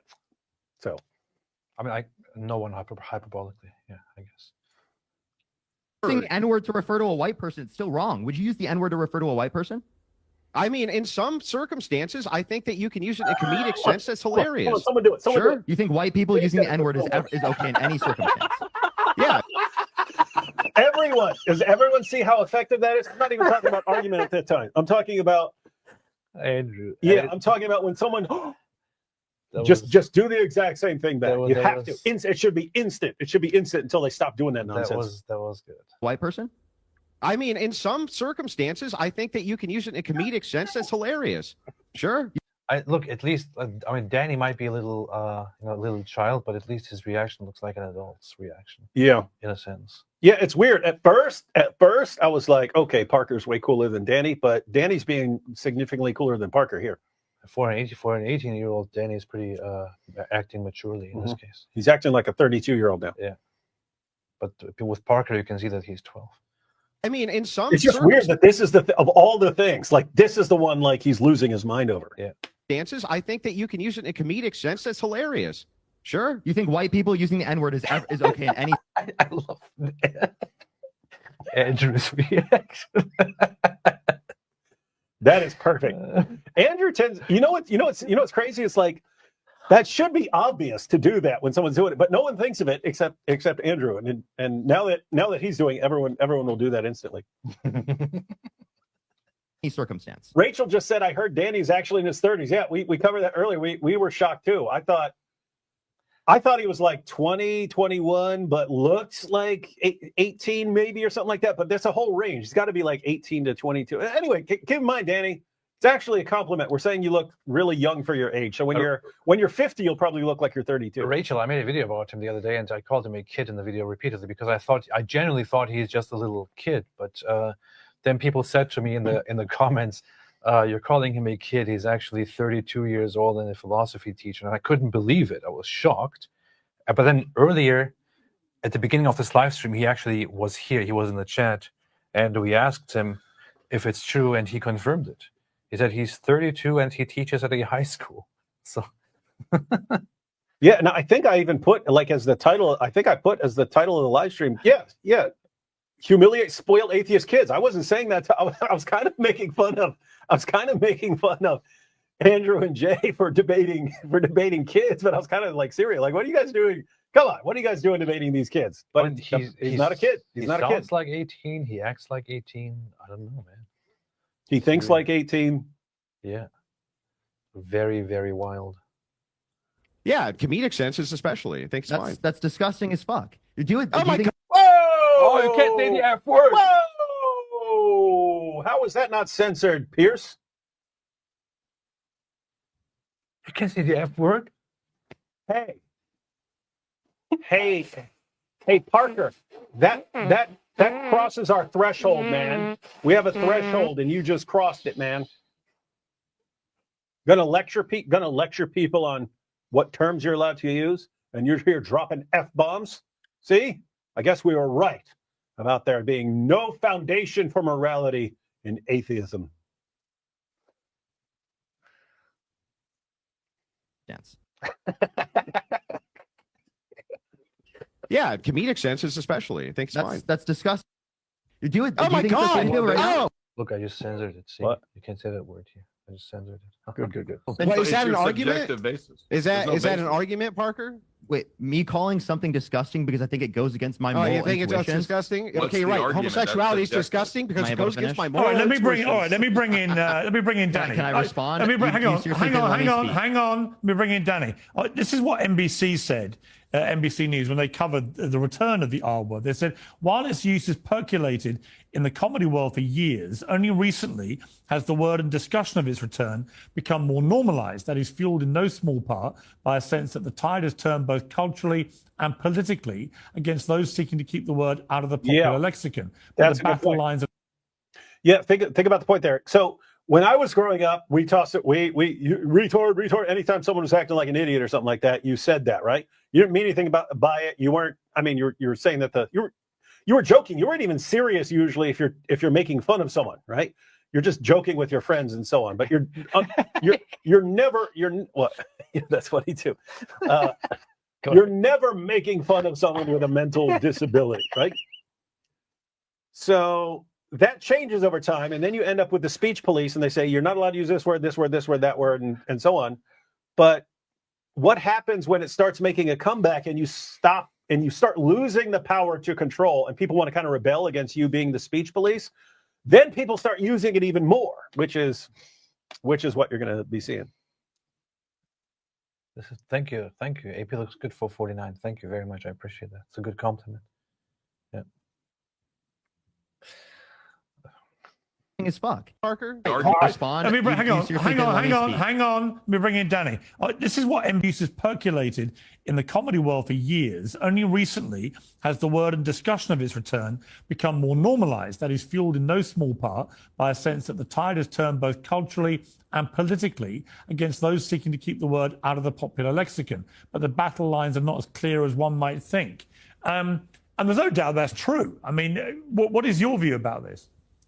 I mean, we got to remind ourselves why people like us are against use of the R word, and especially in public places, right? Yeah. It's because it was a term, I believe, like technical term for mentally disabled people, and we don't. Whoa! You can't say disabled, man. What's wrong with you? Yeah, like what if we start saying, "Man, quit being so disabled"? What is wrong with you? You're gonna have to use that and stop using that word. Those people or accidentally offend people that have children or relatives or friends that that are mentally disabled, right? And so it has that connotation. Unlike the word dog, when Jesus used the term dog, right? There's no such connotation. Yo, what's up, dog?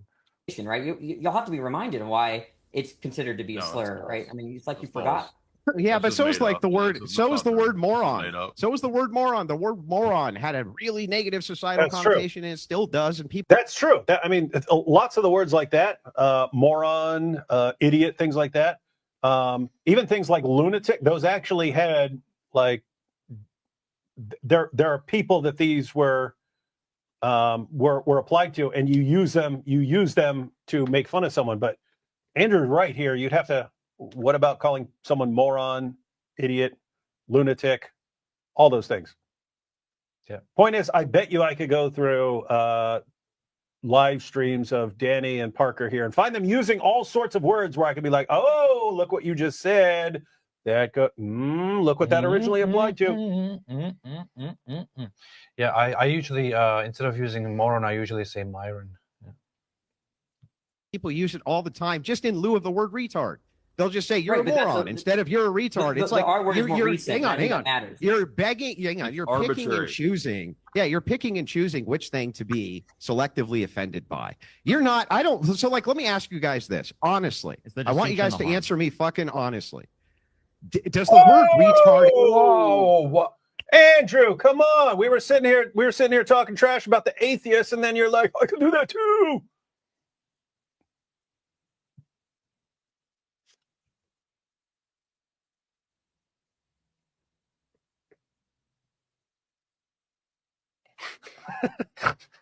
To actually offend you? Hang on. Pause there. Yeah. No. On a serious note, because Andrew's making a very, very good point there. That other words and stuff, but it's serious. If all of a sudden you had a bunch of people whining, oh, stop using the word moron.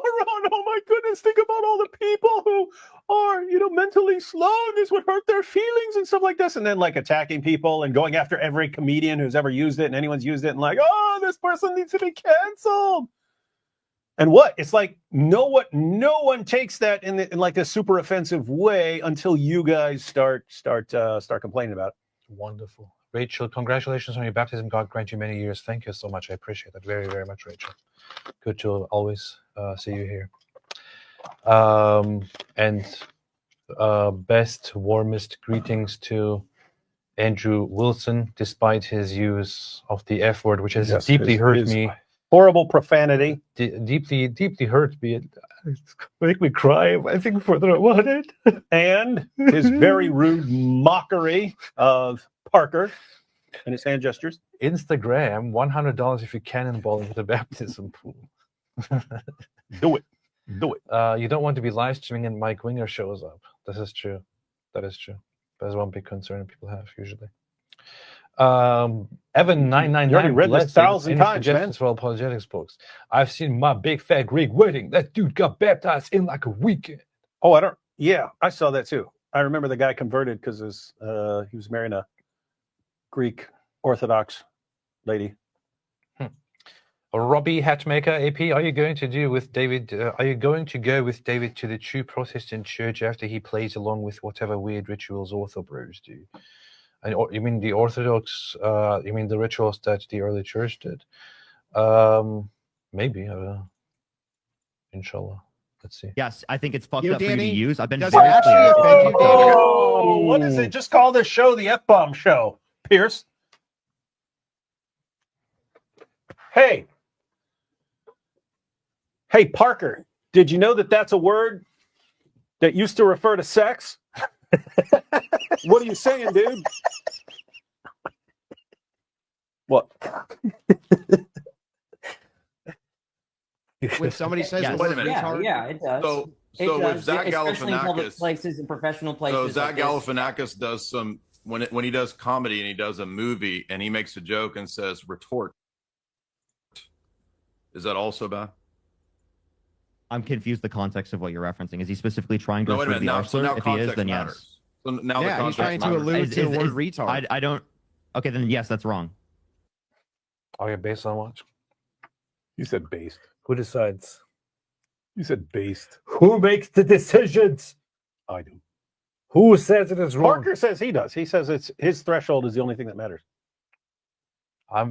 As of now, I'm offended by the word threshold How dare you? because it suggests Parker. a limit, and I don't like limits. And people could misunderstand that. It could refer to mental incapacity. And as a mentally handicapped person, I personally find this very offensive. Please abstain from using it from now on. Yes, it's Okay. wrong. I thought So you were any- saying like any- someone. I any thought you were word- wrong. Yes, it's Okay. wrong. I thought So you were any- saying like any- someone. any I thought you word were. that references you- another word now is wrong, like moron. So specifically, in terms of the one I thought you were referencing, I thought you were referencing like someone responding to an argument. I thought the particular term that you No, were using. Zach Galifianakis in a comedy movie saying retort I as a understand. joke instead of retard. So if your Yeah, and friend I think says that's to incredibly Parker, fucked up to use. Okay, so now also Whoa, man! Whoa, come on, man! What is Now he's doing this on purpose now, man. We have to cancel the show, man. any word that refers to the word retard is now wrong, like moron. I think if you're intentionally specifically trying to use a word right in place specifically of the arsler, specifically as to create the same type of outcome as the arsler. So any word that could refer to that that particular word is now wrong. intention. Look at Andrew. I think Andrew's that cracking up laughing. If one more person says the F word, Yeah. we have to cancel this. Hey, Parker. Let me point this out to you, buddy. Did you know that Al-Zut originally referred to a tribe, Yeah. whereas now it means to gangbang somebody? Yeah. And so we use it. We say, "Oh, Muhammad got Al-Zuted," but that just refers to a tribe originally. So should we not be using that Answer the question. because it would be offensive to the tribe? Answer the question. I got news for you. People who are the descendants of the Al-Zut tribe are proud of that. They're proud of what they did to Muhammad. So you quit trying to tell people what they are and are not allowed to say, or explain to us why we can't say Muhammad got Al-Zuted. You can't say R. Man. It's offensive. Particular intention would. So you can't definitely say be the word wrong. moron. So now you right, can't say the word moron. You don't necessarily have that intention. It doesn't meet so the particular this is threshold of harm you're as just well. spiraling into insanity because That's not. purely I gave two subjective. conditions to separate it. I gave two conditions. Okay, so he decides what you can and can't say. All right, we got it. All right, awesome. Are we done with this? Young atheists nowadays, Praying they think for they're the you. standards of morality. Grumpy Granny praying for you both weekend. Welcome home, APX. Thank you very, very much. Appreciate that. K4 Ray Comfort talks about Christians having a new heart and new desires. I struggle with what that means. As a psychopath, what's your perspective, AP?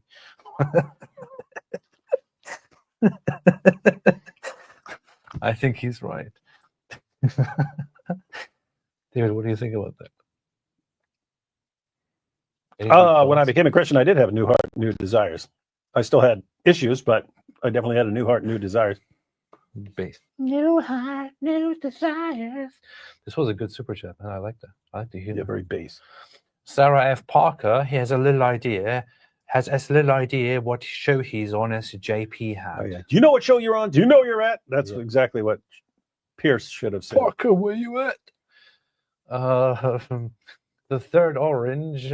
I just tuned in to the live stream and all I see are two wannabe rastas wearing sunglasses bumbling around in the dark. What the heck is going on? It's bumble clotting, man. Bumble clotting. Yep, that's what's going on. Third orange. Yeah, now you know. Arctic based. And if you don't know, now you know. I count 7 soy boys on the screen, LOL. Wait a minute. 1, 2, 3, 4. I count 2, 5. maybe Pierce sometimes. So 2, I'll say 2.5. I don't know. How does he get to 7? I don't really get it. I don't understand. Maybe he's the R word. Yeah. Maybe you're blind or something. You have an eye problem? Are you the R word? Tashiro says, you Islamophobe, stop saying things about it that are true and expose my religion. I love it. That's a good point. This is good. This is good. Robert Michaels, I love it when Dawood, a clinically diagnosed sociopath, displays more empathy than normal people. You can tell he spent a long time studying. Well, because you're kind of forced to decide things based on reading other people's reactions and various, and especially when they just flat out tell you. But you catalog all this stuff, man. You catalog all this stuff. That's true. Arctic based, by the way, David and Jonathan's probably best story in the Bible. Yeah, not good. Yeah. Robbie Hatmaker, Rachel, they called Andrew the N-word about 5 minutes ago. Yeah, we did. I called Andrew the N-word. Yeah. Naughty. Searching deeper, Jesus never swore or used slurs. J. Dyer is wrong. Matthew 5:22. Jesus said, and anyone who says you fool will be in danger of the fire of hell. Don't misquote Jesus there. And Jesus called the scribes and Pharisees fools. So, fool. Fool. Yeah, he didn't say anyone who says you fool. I mean, yeah, if you leave out the context, he's talking about saying it to your brother and what it's revealing about your intention and so on. What did he say? So, what did he call them? In the context of Matthew 5, he's talking about. I know, but what did he call them? He said, what did he call the Pharisees? He called them fools. Fools, blind guides, snakes, brood of vipers, whitewashed tombs, all that very, very offensive stuff.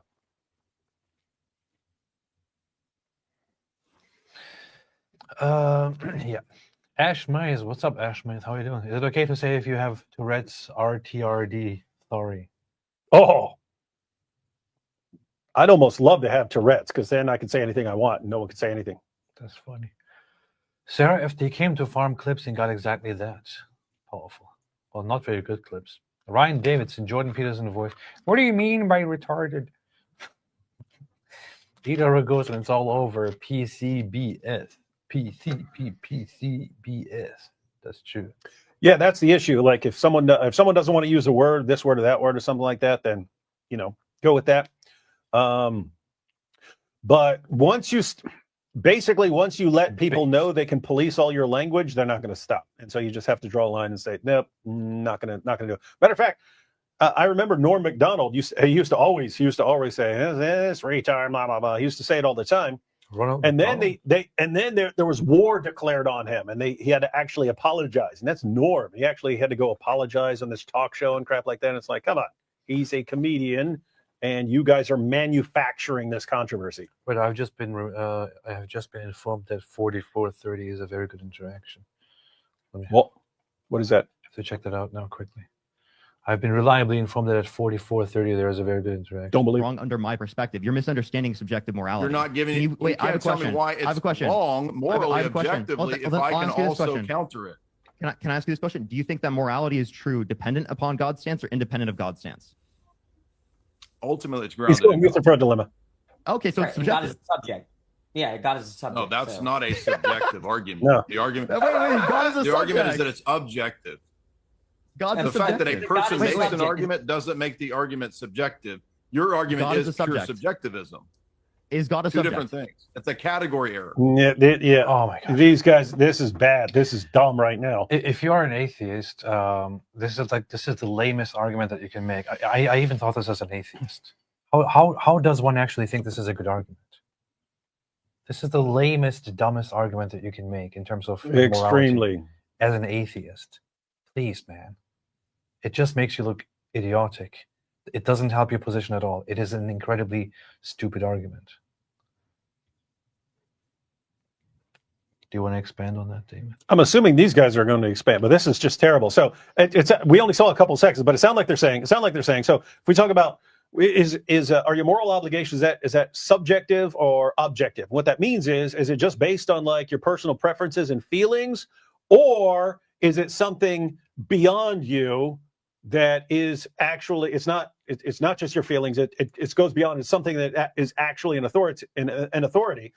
And so when Jay says, no, God is a standard, saying, oh, but God's a subject, and therefore it's just subjective morality. It's whatever God decides. Not and there you're not understanding the terms. And the fact that guy all the way on the left teaches philosophy, he should know better. This is embarrassingly terrible. God is not a subject in the same sense. That, that's a different sense. That a subject would be a subject. You guys just equivocated. Yeah. Congratulations. Yeah. God would not be a subject in this case in the same sense that any random observer would be a subject.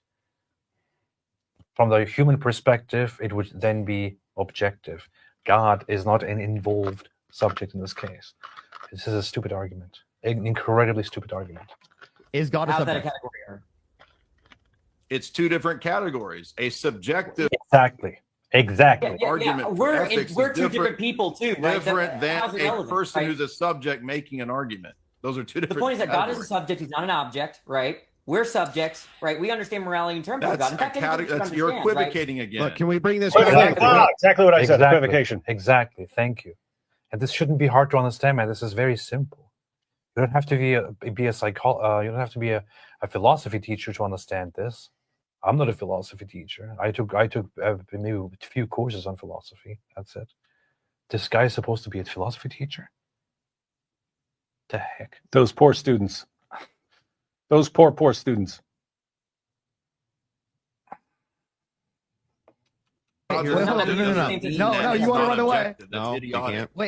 Wait, God having his particular view on morality is no different than me having my view because we're both subjects. The argument is that no, you're not a subject in the same sense. You're categorically different subjects. Oh my God. Even if you said you and God are subjects in the same sense, you couldn't say your view was equally valid. God would be all-knowing and all-powerful and the creator of everything else. And therefore, even if we went with your stupid definition and your equivocation, what you said would still not be true. Yeah. Unless you're delusional enough to think that you're omnipotent and omnipresent and omniscient and so on, and the creator of everything, which you might, given how some of these young atheists are nowadays. Yeah. So you subscribe, let's get this straight. You follow a certain moral system and a certain belief system. David Ryan there, good one. Wait, that's what I was thinking. So Danny thinks objective refers to an object. Yeah. That's what he thinks. So you follow a certain belief system, a certain moral system, a certain religious system. In this religious system, within this certain religious system, it is established that there are objective moral values, right? And as somebody who is then part of this religious system, you follow this guideline of objective moral values. You don't do subjective morals in this case. That's it. You can't necessarily or really argue that this is the case also for atheists, for naturalists who don't have an objective moral system that is grounded in something that you can actually demonstrate and establish. You can't say, well, your moral system depends on that figure that established these moral rules, and that person is a subject. Therefore, you also have subjective moral values. You can't really make that argument. It's a dumb argument. You can't compare that to you guys justifying certain things based on who is talking, for example. It doesn't work that way. That's not the topic. And I mean, if you took him seriously, right, that since he's a subject, he gets to decide what's right and wrong, great. Then, Parker, I can decide to slap the freaking crap out of you anytime I want, and that's like my subject. So, like, do you really believe that? Whatever any person decides, that's equally binding for reality. How in the name of common sense can you even talk to Andrew and Jay and tell them that they should be listening to you? How Parker, you're a subject, but they're subjects too, so therefore you can't correct them. Oh my goodness, and everything is equally valid. Stupid. Danny says to you that you should learn basic philosophy. Oh, thanks, Danny. I'll go out and do that right now. I'll try and learn some basic philosophy because Danny told me to. The guy who thinks I don't even know. This is so insanely here's stupid. His explanation. There are many philosophers that make the point that divine command theory is a subjectivist view. Mike Humer is one of them.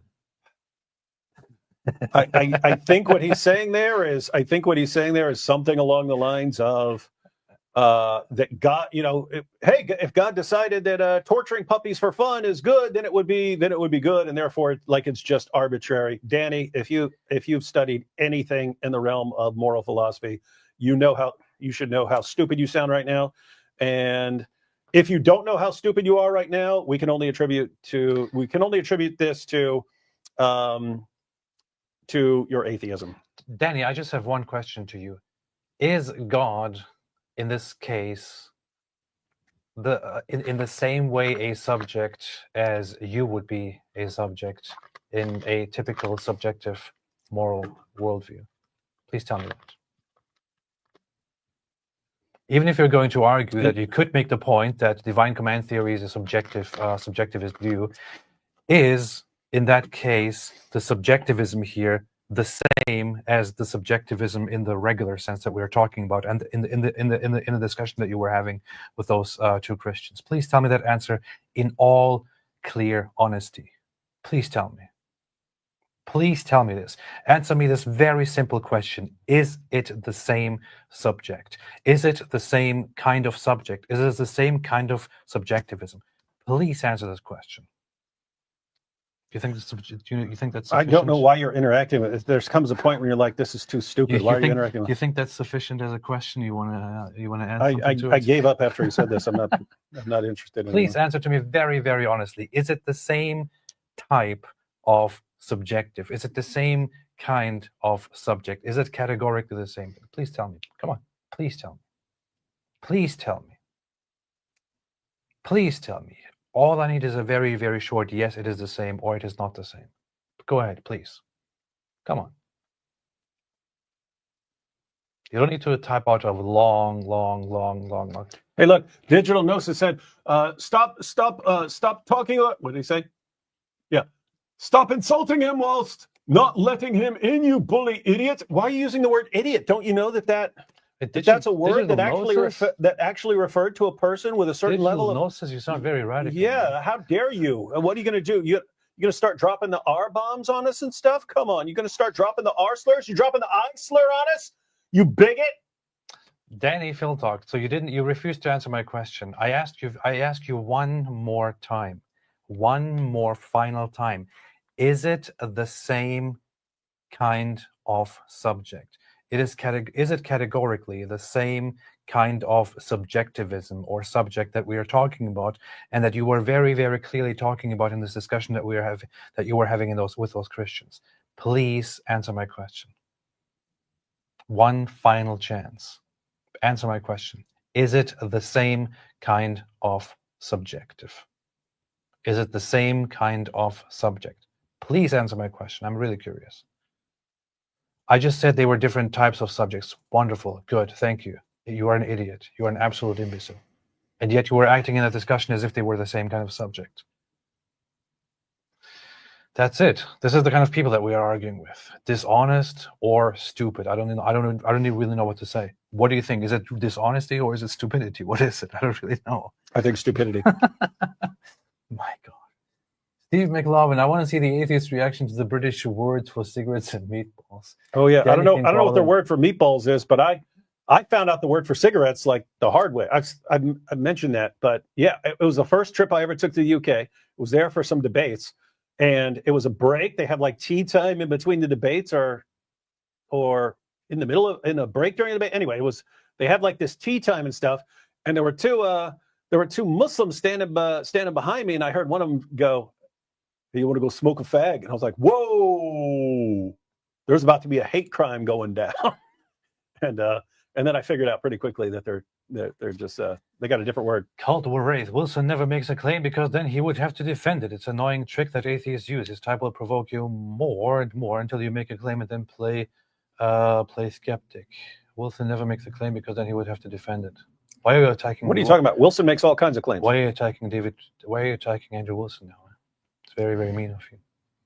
It's very mean of you. I'm going to report. Yeah. Soldier we'll of get his Christ. wife on here to humiliate you. Well, Daily Wire should change his name to Didiometer. Cartoon shrug. It's funny because many still say mentally handicapped as an insult to stupid people, or something stupid in the same exact way people say regard. Nobody says regard. I've never heard a single person say regard. Arctic-based AP doesn't look a day over 8:48. You got that right, true. Man. AP Daily Wire, call out Andrew like Jay and have a convo. I might have already done that. Yeah, where you at? Where you at, Andrew? Byzantine Don't warrior. get scared These poor now. atheist guys are getting played like a musical instrument. The Orthodox on the right are infinitely more street smart, loving this. You're just saying this because you're Orthodox yourself. Yeah, and you guys aren't even thinking how things look to a 15-year-old TikToker. Yeah. When a 15-year-old TikToker sees, they're like, "Oh, this person must be right." You can't say psychopath, says Gabriel. Swizzler Sniper, I'm sorry about that. Parker is such a wuss. Hurts his feelings. Yeah, is his standard of conduct. As a Gen Xer. I don't get it. Yeah. I decide what the threshold is, and whatever I decide is the threshold, that's what everyone has to obey. And you get a population of these people, and that's why you end up with the problems we got nowadays, ladies and gentlemen. Sarah, if your baptism is 5th anniversary of holes in the narrative, this is true. Legend status. Arctic based. Did you see NT Wright has been cancelled by Matt Walsh, Michael Knowles, and the like? I did. And it was because he was saying something about, if you were to find out that your unborn child is going to be disabled or something like this, then you would want to abort your child or something along those lines. And yes, I saw Matt Walsh go, all right, he's canceled. Josh Wilson, I'm a Christian reading the Quran for the first time because my brother-in-law just converted to Islam. Is there anything I should keep in mind as I read? One, if you are concerned about your brother and you want to respond, I wouldn't start by reading the Quran. And that's not just, oh, the Quran is so powerful, you should avoid it. It's you're going to give up halfway through Surah 2. It is painfully bad to read. And it's so jumbled and incoherent, jumps around from topic to topic. You don't learn a whole lot by reading the Quran. The sort of the main point of reading the entire Quran is just bragging rights to say, hey, I've read the entire Quran, right? That's it. If you actually want to respond to Islam, there are significantly better ways to do it. I would go to the website Answering Islam, answeringislam.net, and pick a topic you're interested in or that you know your brother is interested in. Study up on that topic. That will take you to the relevant Quran passages and so on. Learn those passages from the Quran on that topic, and a couple of hadiths on that topic, and take it from there and interact with your brother on that. And then when another topic comes up, go study that. So I encourage people to study Islam topically. And again, it's just from experience. People, hey, I want to reach Muslims with the gospel, or I want to get involved in polemics against Islam. I'm going to start with the Quran, and they give up and they never get started again because it's so painful to read. And again, you just don't learn a lot from reading the Quran. You can't even understand massive parts of it without going to commentaries or understanding the historical background and so on. If you did want to go through the entire Quran, probably grab the study Quran. The study Quran. It's a Muslim book, but they give commentary, which is kind of relevant for the background on various passages. But yeah, I would go about it differently. You know your brother, we don't. Think of the topics that are relevant to your brother, study those. Also learn the Islamic dilemma. We've got plenty of content coming out on that, but very powerful stuff. You don't know the Islamic dilemma? It's if you want to read through the entire Quran, you want to know what to pay attention for, pay attention to all the passages that confirm the inspiration, the preservation, and the authority of the Jewish and Christian scriptures, and use that on your brother. Hey, why are you rejecting the Bible when the Quran tells you to, that the Bible is the inspired word of God? Powerful. There's some insults Paul and Peter say in Acts that has me in stitches, says Mother Hulda. Oh yeah. Paul's brutal. You son of the devil, you enemy of all righteousness. It's interesting biblically who's on the receiving end of just brutal rebuke, because it ties in with Jesus. When Jesus is brutally rebuking the scribes and Pharisees, who's he talking to? He's talking to people who are leading other people astray. When Paul flips out on Elymas the sorcerer, who is he responding to? Someone who is leading another person astray. Those are the primary targets in the Bible of this kind of rebuke, are people who are leading other people astray or oppressing them in some way. And so I'm saying, keep that in mind as a Christian. If you have oppressors, false teachers, false prophets, and so on, those are the appropriate targets of brutal rebuke. Other people, not as clear. Just like a regular person that you're interacting with says something mean, not as clear. Oppressors, false prophets, false teachers, you are on good ground for brutal rebuke there. J. Macon Dyer says, them atheists are retarded, man. The atheist man. The atheist man. David Ryan, so then he thinks objective refers to an object. Wow. FBI most wanted draper dangler says Sodom and Gomorrah is a sucky place to live in. It is indeed. Yeah, terrible place. Don't buy a house there. Austin, he thinks this because he is his own god. His own god. It doesn't change the fact that he has a tiny peanut brain. Go top. Apple just dropped a new product, the Eisler. The Eisler. Okay. Robbie Hatmaker, Danny Quick, Google. David Wood has PhD in philosophy. Yeah, this is the funny thing. He tells you to learn basic philosophy. I think because he saw you like looking like this, he thought you was just some random homeless person. Which is why he's telling you. No, he thinks Jamaicans can't study philosophy. What the heck, you man? Racist. He saw me and he thought, racist, oh, look at this Jamaican dude. He's Jamaican. Racist bigot.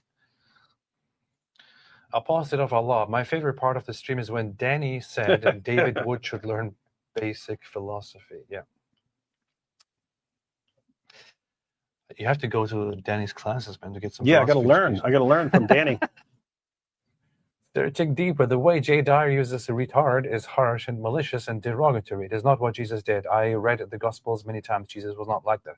Yeah. So happy to say that not everyone is perfect in their conduct, and I would agree that, for example, the way that Jay sometimes puts things or says things wouldn't be stuff that I would consider appropriate or correct. That said, everyone has their their flaws and good sides, and we talked about that very much when we had a live stream the other day when he was humiliated by us. Yeah. Powerful. Austin, according to Amro in the chat, Allah is watching me, haha, but what if I'm going to the bathroom right now? So how can he see me? Allah doesn't look when you go to the bathroom. Some people don't know. There's actually a debate among Muslims whether Allah sees you when you're in the bathroom. Like, well, yes, he sees everything. And no, why would he look at the one in the bathroom? It's beneath him. It would be. So they actually have a debate about whether Allah sees this stuff. This question came up earlier, but this is actually kind of a funny aspect. The last religion that I was a part of was Islam. So I got a lot of Islamic thinking and a lot of Islamic paranoia in my head. So going into Christianity and going into Orthodox Christianity, which is more so, has lots of tradition, ritual, and stuff like that. It's in my mind, I sometimes get things pretty wrong because my mind goes to how Islam was about those things. So I'm like, I'm wondering, am I supposed to say this thing in the bathroom? For some reason, it's in my head that it would be inappropriate, but then I think, wait a minute, where did I get that from? And I think it probably comes from Islam. There probably is no such thing in Orthodox Christianity at all. And I look it up, and it's in fact true. In Orthodox Christianity, the idea is that when you're in the bathroom, you're not in a place where God doesn't look at you. Like you're always